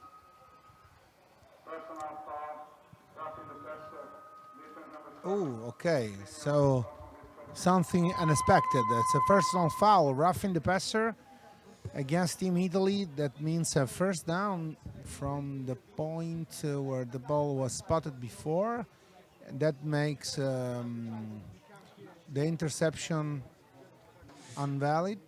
I But I know, don't understand it because know, I saw the flag after the interceptions. I think it was after the change of possession. Yes, and one other thing that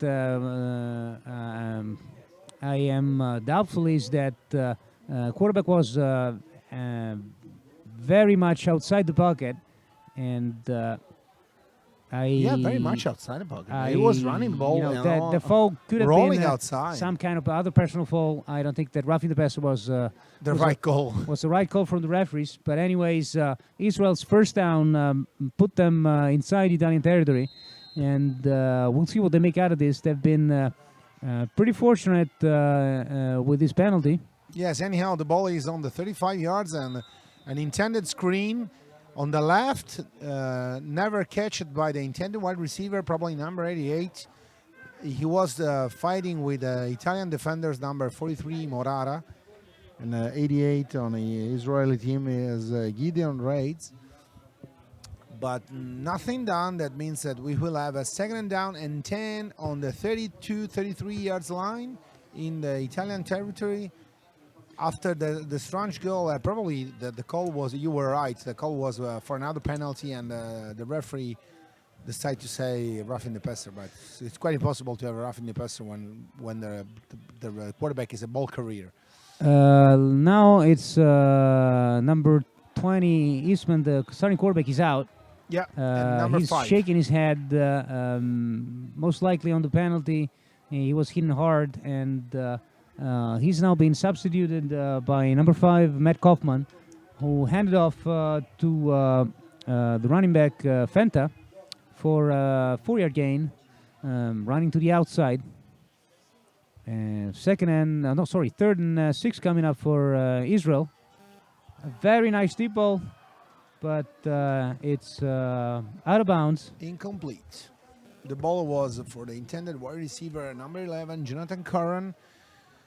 He is not able to catch the ball, and will be a 4th down and 6 long yard with the ball on the 32, still on the 32, but no kickers on the field. That looks like they are going to play a regular. Yeah, they have to go for it. It's not the moment. It's the right time to. It's the only time to put touchdowns on the board. They cannot afford to score only 3 points. They go inside. The ball is.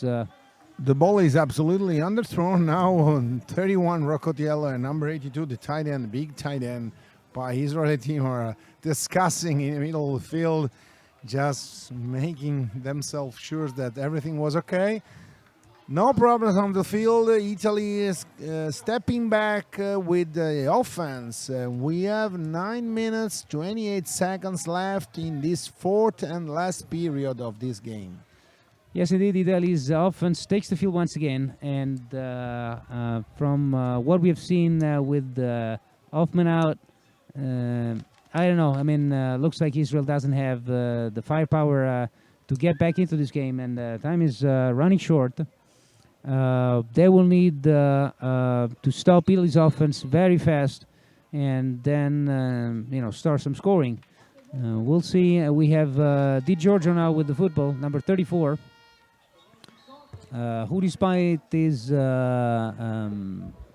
short size, runs with a lot of power for a 4-yard gain in the middle of Israeli's defense. Yes, now Italy is coming up with the entire squad. I suppose the coaching staff is trying to give all the players an opportunity. Zaratka throwing the ball on the left, a long catch! The wide receiver is Paolo Biancalana, number 87 by Lazio Marines, with a very, very good route run, a long fade along the sideline, overcoming the two defenders. The ball was precisely in his hands. He was able to catch the ball for a first down with the ball on the 22 yards line. Italy is stepping deeply on the Israeli field now. Yes, a nice catch by Paolo Biancalana from the Lazio Marines. He has been an up-and-coming receiver for the Italian side. He has made a fantastic score versus France, and has been able also to be effective once again on this deep route, perfectly thrown by Zaratka. Now Zaratka tries to go the other side to Scaramuzza on a deep ball, fighting off the defender. There's a flag on the ground. We'll see if it's offense or defense coming up. Yeah, defender was number 64, Ilan Neger, outside linebacker on the Israeli defense, and it's a pass interference versus the white team that will move the ball towards the 5 yards line for a first and goal. Yes, Italy's firing on all four cylinders now, and you can tell by the time that the O-line is affording Zaratka that the Italian squad has really found its groove, and in both of these throws, Zaratka held the time in the world to try and hit. That is not what we would like to see from the Italian side. Yeah, absolutely. But that's football. We fumbled the ball like the other teams. Even this time, Alessandro Giorgio was able to recover the fumble in this option. The ball tossed by Luke Zaratka, fell on the ground. Some personal change now. All the players are looking the sideline for this second and goal with the ball on the 13 yards line. Second and goal. Left. Yes, this option game has been very unsuccessful, really. Must be registered and, a little we'll bit. see how this whole thing evolves. A short route by Tommaso Pozzebon. Zaratka didn't want to go deeper. He had Biancalana open very close to the end zone. He preferred to go the safe way to Pozzebon on an outside release, and now brings third and 6, I believe 6, third and 8 for the score. Once again, thrown in the middle. An incomplete ball is intended wide receiver Nicola Scaramuzza, number 1. So the field goal squad is coming up to the field on this fourth and goal with the ball on the 10 yards line. Yeah, the option resulted in some kind of distraction for the whole team, and Italy wasn't able to focus on these last 2 plays. And unfortunately, they will have to try and set for a field goal. Number 84, Di Tunisi, is the designated kicker. And field goal is good. Good. Yes, Italy is now 34 to 10 versus Israel. There is this second half of the game has been decidedly one-sided. Israel has been unable to put any pressure on the Italians' offense, and Zaratka has been very effective in throwing the football to the various receivers. Obviously, we are aware of the challenges by the Israeli squad, which is a very young one. Number 34, their starting running back is just 19 years old, and there's another running back who is just 17. Obviously, Israel's numbers as far as players playing in the state of Israel is limited, and it is growing, but is at the moment just limited by the young age of the Israeli Federation. They've been able to put a valiant effort in the first half. This second half, they have been pretty much overwhelmed by the Italian squad. 34-10 the score, while the kickoff returner is going to be tackled on the 20 yards line. That leaves the ball to Israeli offense for a first down and 10 from that position. Yes, you're absolutely right, Fabrizio. The average in this team, about the age of the players, is absolutely young, but it is a good project. As we can see, Italian now are growing up, or increasing their intensity. The coaching staff is changing personnel to let all the players to step on the field, as they can make adjustments in coverage and in offense schemes. Davisman back on the field, in the backfield as a quarterback for Israel, single back with the number 2. Once again, thrown the ball is intended to the number 84 wide receiver, the touch with the fingers, but he's unable under pressure of Giuseppe Della Vecchia to catch the ball. The intended wide receiver is David Abel on this wheel route straight outside on the left side of the Israeli offense. Eastman back on the field if Israel wants to try and get some points on the board. 4 wide receiver sets. They will need to try many more of those long throws if they want to try and get back into this game, which is now a 24-point game, so a 4-possession one. Actually, a 3-possession with all completions done. Once again, Eastman tries to go for number 82, which is a pretty imposing presence. Amit Colton. He's a very, very physical tight end. Unfortunately, he's unable to connect with the tight end, and so you will have a third and coming up and long for the Israeli squad. 3rd and 10. Now the situation on the field with the ball on the 22 yards line. Israel is having 48 plays per 272 yards. Ball is ready to be snapped to the quarterback. Now the ball is ready, and we had an attempt of interception by the Italian defenders, number 24, Della Vecchia. But there are also some flags on the field. Probably an illegal procedure, I think. Yeah, we'll see what the penalty is. For the moment, Italy has completely taken over the game. They were waiting for the Israeli receivers, and Della Vecchia made a nice dive on the slant route. We'll see what the refs now. There's no flag, yes. No faults on the play. Which was the impression we had from the booth, which will be a 4th down for Israel. I think it's decision time. They can punt it here and then be done with it pretty much with 6:36 on the game, or just go for it. Yeah. And, this is the reason why they call the timeout right now, to decide that this is a key situation for the rest of the quarter. Probably the difference in score, it's 24 points. It's too heavy to try to tie the game, but football, is strange. But this is a good point where decision can make a difference in the way you will finish this game, you think? Yes, obviously, Israeli side has been living on the agility of Eastman, his capacity to invent out of difficult situations. Italian's defense has set up in the second half just to contain the quarterback and limit his free-willing ability. And that has really made Israel's offense very ineffective in this second half.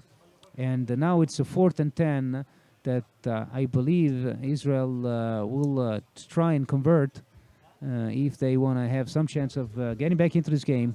Although, as we've said before, they haven't shown throughout the game their capacity for quick strikes. Well, the effectiveness of their offensive plays they played 48 times per 272, while Italy played 52 times per 439. That means an average of 8.4 yards per play. That explains the difference between, say, in points, obviously, also between the two teams on the field. Actually, the effectiveness of Italian offense team is bigger than actually the Israeli one. Israel now has shown a punt formation. I don't know if they're faking out of it, which is what I believe they need to do to get back into this. But we'll see what comes out of that. Obviously, Italian's offense have been scoring on every drive that they've had the ball in the second half. So if they punt it away, this looks like a long drive punctuated by runs from Italian players that most likely will finish the game. Yep. A long time out. Now Israel is coming out from this huddle.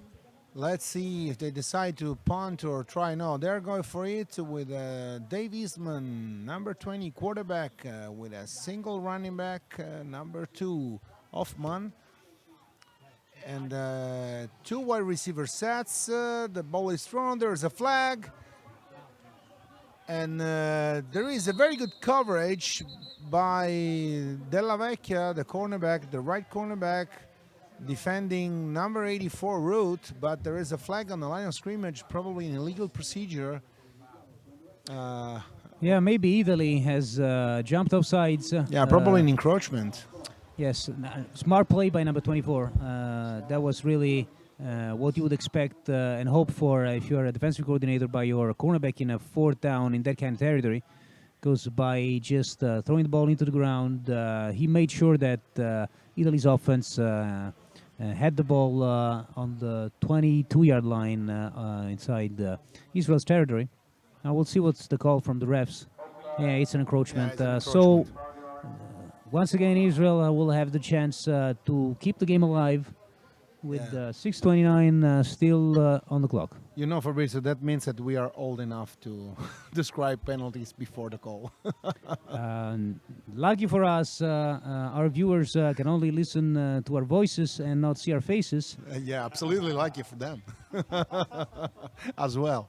So 34 points to 10. Italy's leading is a 4th down and 5 yards per Team Israel with the ball on the 30 yards line.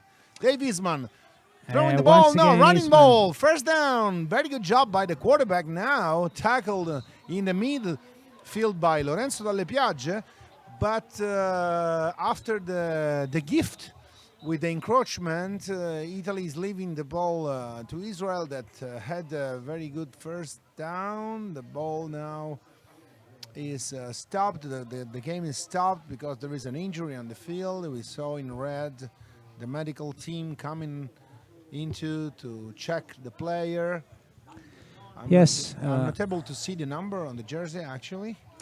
Well, in this 4th down conversion, Italy has kind of forgotten the strategy that they needed to uphold and they've been able to put forth in this 4th quarter. And the D-line penetrated too much, leaving a corridor for Eastman to sneak through. And in the open field, he's very hard to bring down. and he managed to gain like 20 yards on this carry, and another first down for Israel, which now will face a 1st and 10 on their own 44 yards line. Andrea Benoni outside actually after the last play. The game once again stopped because of a whistle by the officiating crew. I don't know what's the call now is. Was a 1st down and 10 with the ball on the 42 yards line in the Israeli territory, probably in an illegal procedure in the offense. So the ball has been backed to the 38.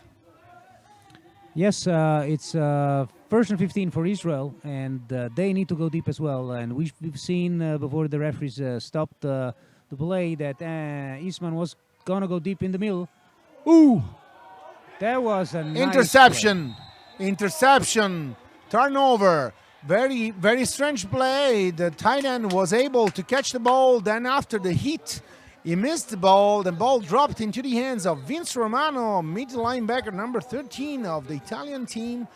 And he got the ball per an interception that leaves the Italian team in possession of the ball with the ball on the 36-yard line.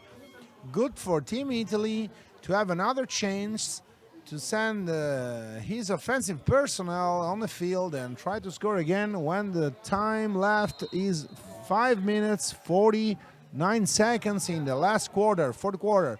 Di Giorgio now is running the ball on the left. Very good rush. Yes. Jumped out 1 yard before the first down spot, but there's a flag in the backfield.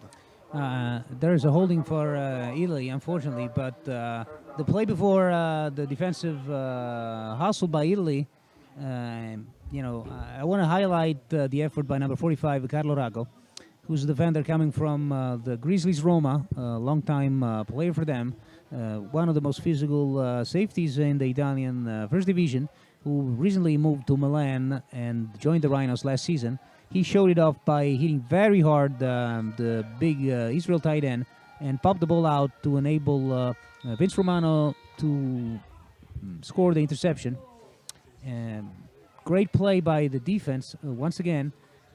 They have made a lot of game-changing plays in this game, keeping the Italian squad into it in the first half, and in this second half, pretty much frustrating all the efforts by the Israeli team. Absolutely. Very good, the three guys coverage on the tight end in the middle. Now Monardi back on the field with three receivers on the right, Barbagallo for a quick slant right in the middle, and Gregorio Barbagallo is running on the left after the catch for a long gain, but there is also a face mask probably by number 64, defender, Israeli defenders, after the tackle. So the tackle was a little bit aggressive, finishing in a face mask, I think. Yeah, these tunnel screens have been working very much with the Zaratka at the helm, and now with Monardi as well. He's thrown it with perfect timing to Barbagallo, the inside receiver, who managed to sneak through the line and had like 20 yards gain, plus 15 yards personal full penalty at the end of it. So a very nice gain by Gregorio Barbagallo. We'll put Italy on the 27 yards line of Israel. We have the first set of wide receivers on the field now. Gregorio Barbagallo, Tommaso Finadri, and Giacomo Bonanno, and Michele Marchini, with Tommaso Monardi as a quarterback. As the five guys played as a starter. Some mixed up also in the offensive line. There is Pier Francesco Busto in the left tackle position, actually, and Alessandro Di Giorgio playing as a running back in the solo position. Another screen underthrown by Tommaso Monardi. The intended wide receiver was Alessandro Di Giorgio. And we can give you some information about the scorers of Team Italy. Tommaso Finadri, actually, a wide receiver with 4 receptions, 43 yards, 1 touchdown. Gregorio Barbagallo, 4 receptions, 37 yards, 1 touchdown. Michele Marchini, 3 receptions, 65 yards, 1 touchdown. And Luke Zaratka in the quarterback positions, 23 attempted with 19 completions per 266 yards and 3 touchdown pass. Tommaso Monardi once again throwing the ball for a abandoned Tommaso Finardi that scores another touchdown. Completely missed the coverage in the corner on the right side of the deep field. Team Italy. So Italy now is leading with temporary score of 40-10. Leading the game versus Team Israel winning the next PAT. Fabrizio, Team Italy now is absolutely dominating the game. Yeah, I mean, we expected it. Personally, I expected it from what I've seen through the years by the players that are here wearing the blue jersey of Italy, and this second half has really shown what they're capable of.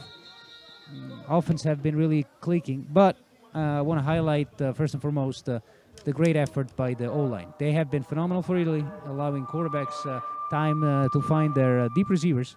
And as we all know, game of football is won or lost right around that few yards within the football. And Italy's line has been tremendous. They have been very good at pass protecting for the quarterbacks and very good at run blocking for the running backs. So obviously, that's the main reason why Italy has been able to really put the game away.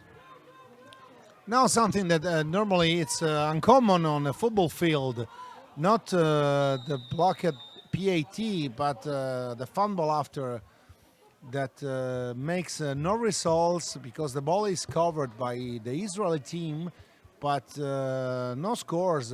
Just to remind our followers that if the defending team catches the ball and runs to the touchdown, the opposite touchdown can make 2 points on the score, but nothing done actually. So the scoreboard stays on 40 Team Italy, 10 Team Israel. In the fourth and last quarter of this game, with 5 minutes left on the clock, no timeouts on the Italian side, 2 timeouts on the Israeli side, and Italy is ready to kick the ball. What we've seen in this series and throughout the most recent drives by Italy, a nice mix of short throws in the center of the field in the hashes and deep throws very effective to their outside receivers. They have scored the last points all on this kind of very nice mix of passes, and I'm very happy as well for Tommaso Monardi, the Italian quarterback, who was substituted early in the game, who has now come back on the field and has orchestrated the scoring drive for Italy very effectively. Yes, it's a very good advantage to have 2 quarterbacks that you can change one to each other and have the opportunity to have 2 different sets of players that probably can be considered absolutely equal. And what we saw in this second half that probably appear clearly that the weak point in the defensive system on the Israeli side is the deep coverage. As they were doing well in containing rush in the middle and trying to stop our running backs, they experienced some troubles in covering the deep, especially on the outer routes. Obviously, any defense tends to get exposed when the quarterback has all the seconds that he has to throw the football. And our Italian receivers are very physical. If you look at Tommaso Finadri, Marchini, all these guys are in the 200 pounds range and 6'2" and up and above. So their physicality at the end of the routes have really enabled them to be very effective. And as the game went on, Israel started to fade, enabling them obviously to gain more and more. Oh, fumble! No, he there's recovered a the ball. Botched handoff, but I like that. Quarterback was able to recover for that and made a nice play for Israel's first down. Yeah, Matt Kaufman made the play in the last occasion he had. Yeah, it would be, anyways, a great experience for the Israeli team. This kind of competition for their squad to grow, and they're very young. I believe that what I've seen today is a good sign, a good omen for what's ahead for them. They have some talent, and they have played a very disciplined game so far. Yes, absolutely. Now the ball was rushed by number 33 by the Israeli offense. Number 33 is the running back Ofek Essenfeld. Has been tackled by the Italian defense. No gain on the last play. Will be a second down and 10 with the ball on a 40, 39 or 40 yards line. It's always a good sign for a movement when 17 years old player plays for the national team and carries the football with some kind of authority like Essenfeld did. Interception. Sorry, Fabrizio, but the ball back thrown by the quarterback was caught by number 2 of Italian team, that is Alex Ferrari. Was covering on a very, very close position the intended wide receiver, and was able to catch with one hand the ball and secure it and run the ball a couple of yards more. So now Team Italy is once again back on the field with the offensive team. Pozzebon, Scaramuzza, wide receiver on the right, Alessandro Di Giorgio and Monardi in the backfield. Let's see what happened on the left side. Play actions, the ball thrown along for Scaramuzza, trying to catch the ball on the helmet of the Israeli defenders. Number 64 linebacker in white jersey. Yes, Ella Nager. both safeties for Italy have made a tremendous play. This time was Ferrari, safety for the Bolzano Giants, made a tremendous play on the ball. Yeah. Caught it and gave Italy another chance at scoring. We'll see now what Monardi will make of this. Yes, Italian quarterbacks now are very precise in finding the receiver's hands. Now Di Giorgio is running the ball in the middle for a 2 yards gain. So will be 2nd and 8. And the ball is on the 39 yards. It's 3rd and 8 actually. We'll see 3rd and 8, yeah. what Monardi is able to pull off. If the line affords enough time for him to Scaramuzza, Biancalana, Pozzebon, and Podavit, the 4 receiver with Alessandro Di Giorgio and Monardi in the backfield. We had also another change in the O-line. Let him play Fabio Ciattaglia in the center position. And number 73, Andrea Pasquali. Naquile Ferrara, former player, actually with the team of Tampere Saints from Finland. Now flags are on the field every single time. So I don't know if there's something that happened with position or now with the sideline, like a sportsmanlike conduct. Yes, it is.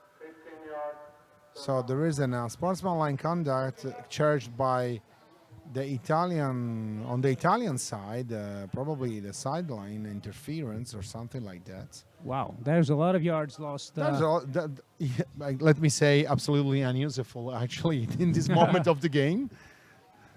Okay, well, that was totally necessary, and we'll see what Italy makes out of this 3rd and 25 something. Yeah, so it's a good test, actually. Yeah, we'll see. We'll see. We'll see if Monardi will have enough time to find receivers deep, bring in 5 people. Monardi slings it deep. It's most likely. Yeah, it was quite an interception, while the 2 defenders probably distracted one each other in the attempt to catch the ball.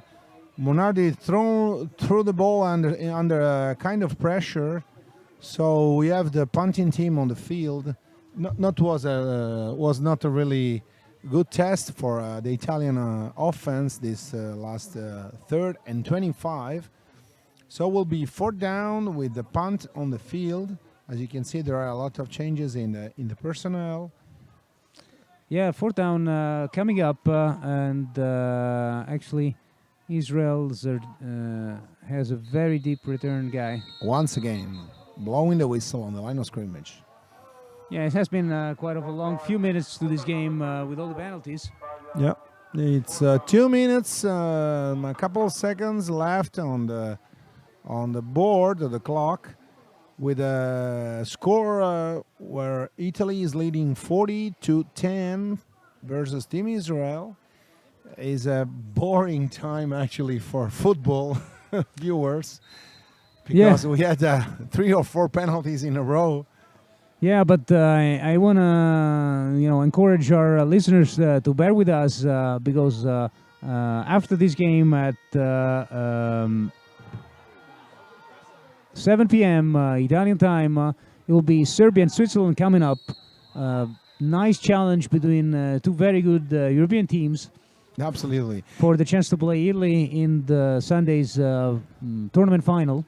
Now we had a shifty punt, because Stefano Tunisi saved himself from the pressure of the rushers, and he was able to kick the ball anyway, kicking a nice punt, probably 35 average punt, with the ball stopped on the 30 yards line of the opposite territory, where now the referees are organizing the ball and changing balls on the field, and Israel will have probably the last possession of the game. Just a curiosity, the team decided to play with their own ball instead of tournament balls. That probably makes not fast the rearrangement of the ball after every single play, because officials must manage also the property of the balls. While if the balls were the same for everybody, this probably would make easier and faster the flow of the plays.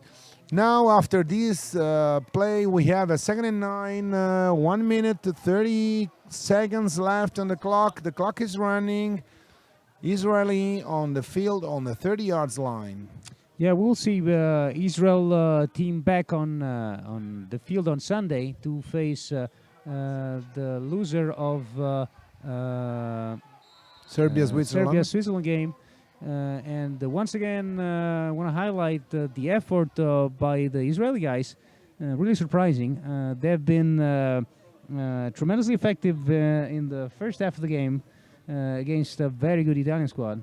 Much more experienced. And unfortunately for them, this second half has been one-sided with Italy stepping on the gas and pretty much negating any score on the white team. But, Israeli side has youth on their side, and I think in the next upcoming years, we'll see a lot more of them. And Italy has demonstrated once again that they have been trained here to make it to the final, and obviously are one of the favorites to win this tournament. Absolutely. Israel made a very good effort to be here and competing at the highest level possible. Now the ball is on the 40. The ball is on the 30 yards line. Sorry, for a 4th down, with the quarterback himself, number 5, snapping the ball as a long snapper for number 11, Jonathan Curran, ready to punt. To our listeners, we are now going to introduce Simone Mingoli, who's the director of IFL Magazine, which is Italy's foremost website for all the football fans, and one of Europe's best and most accomplished websites, who's going to talk to us about the games that he watched alongside us. And we thank him and IFL Magazine that enabled us this beautiful webcast of the game. Thank you, Simone. And tell us a bit what you saw about this game, and also a few lines about the next game between Switzerland and Serbia. Hello, everybody. Thanks to be here with us today.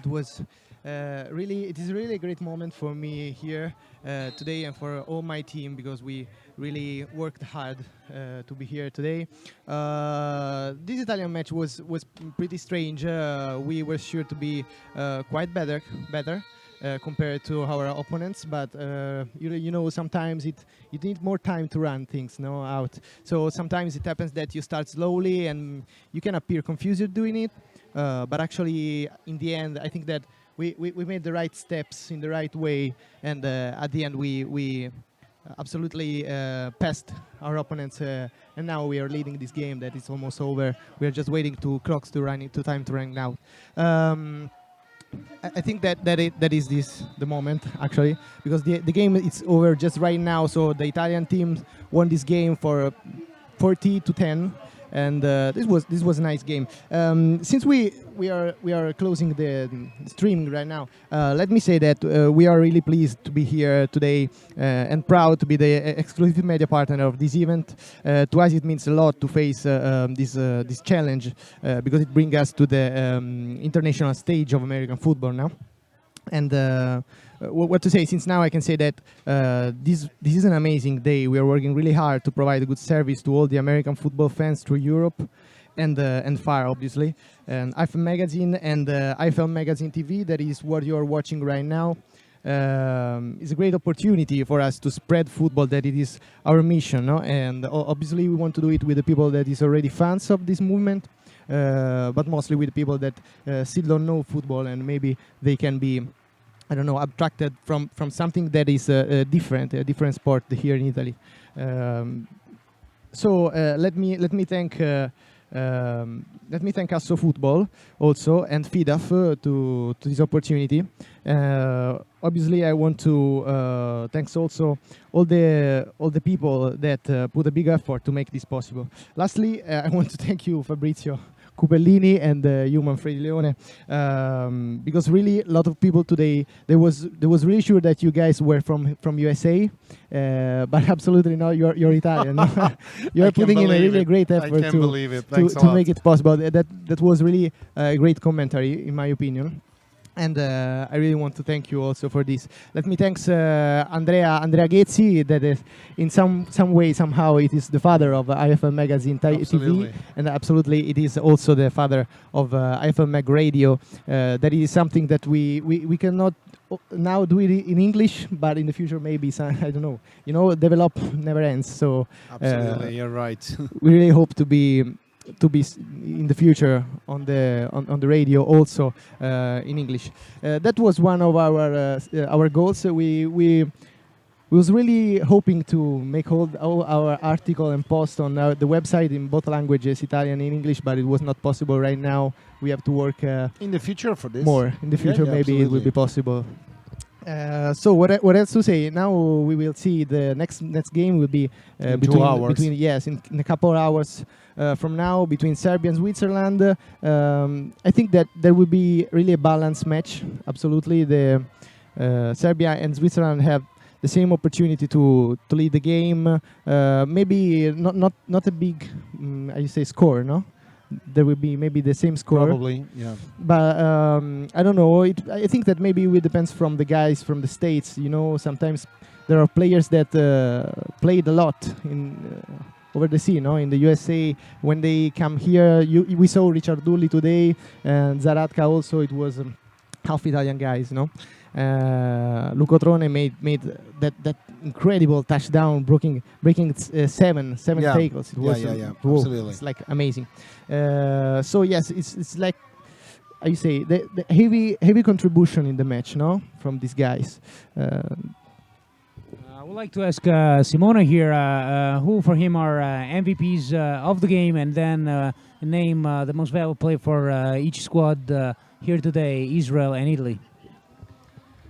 I mean, talking about Israel team, I have no doubt. I mean, Danny Eastman, it's really such an amazing athlete. He made the game. He made the game alive. Yeah, along the first half. Absolutely. If they draw in the first half, it was just because of him. He made some plays that it was really outstanding. You know, I mean.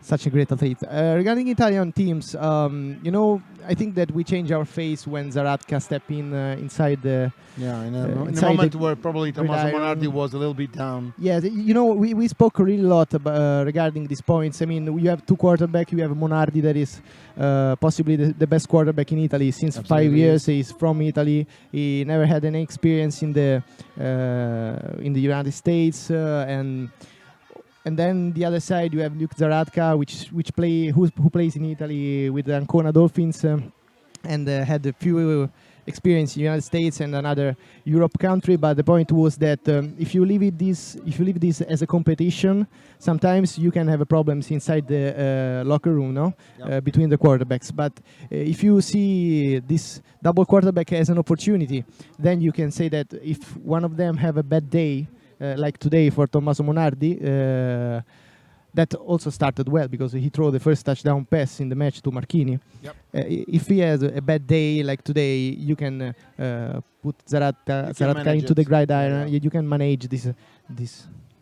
The situation. All right, let me absolutely. ask my colleague here, Coach Manfredi, who he thinks is the MVP for Italy and Israel. Well, I quite agree with Simone because I think the quarterback Dave Eastman make the game for Israel and make it possible to be on the game along the first half, first two quarters. Probably in the Italian team, the most effective players has been Luca Trone and Nick Ricciardulli, but all the wide receivers, I think they made an amazing job today, catching a lot of balls and make possible to be clear and open on the coverage. And now I'm reviewing the stats, and the stats we have on the offense within the two quarterbacks is 24 passes complete on 34 attempted with no interceptions and 5 touchdown passes. That means that the wide receiver squad is making an amazing job. I think this is my pure opinion. And while in the Israel team, the total offense show 11 on 26 with 3 interceptions and 1 touchdown pass. Well, we know that the jury in the stadium, the journalist, decided that Luca Trone is the most valuable player of this game, so we can publish the news right now. And with the final stats that makes Israel the total offense with 59 plays and 297 yards, 32 rush per 140, and 163 yards on pass. This is the Israeli total offense, while Italy has 493 total offense yards in 61 plays, of which 27 per 138 are on run and 355 on pass. That means a very unbalanced and passing offense, the Italian offense. So Fabrizio, I think we had a great opportunity to watch a game, and I think we are ready to close this commentary. Absolutely, this is why I take back the words. I want to say goodbye to everyone. Thanks for following us, and also Thank let you, me Simone. say lastly, un ciao, Ciao. un hello, ciao to Giovanni Ganci and Mr. Gandini, which is a really big voice of American football here in Italy, that spoke in the stadium today. Also, let me say thank you to Randall Narciso with me and other 13 persons. He's the father of Astro Football, no? And also let me thank Andrea Miranda, which is here. He's here next to me. It's a really colleague, a good one, and guy. And also he just won the championship here in Italy with Rhinos Milano. So he's still cheering for this. We are full of champions in this bench. Wow, thank you, guys. Thanks a lot. Have a good day. Thank you for this game. Thank you, Simone. We see you again in couple hours because Yeah. we will stream the next match. So be with us. Okay, Yeah, thank we you. try Ciao. to do that. So Fabrizio, we are gonna close this commentary with an idea of what can happen in 2 hours with Switzerland, Serbia, and who's gonna win? Well, I can never have enough football, and I'm really looking forward to this match between Serbia and Switzerland, which will feature in less than 2 hours' time. I believe both sides have performed very well in the matches that have allowed them to be here. I believe Serbia has the slightest edge because of their kind of physical style play, and obviously I believe that both O-line and D-line of Serbia can be really the deciding factor in the game. Yeah, can make the difference. All right, folks, thanks very much for joining us. We have really enjoyed this game as much as I hope you have. And we will see you soon on IFL Magazine TV for the next game between Serbia and Switzerland. Thank you very much. Thank you. Bye-bye. See you in 2 hours.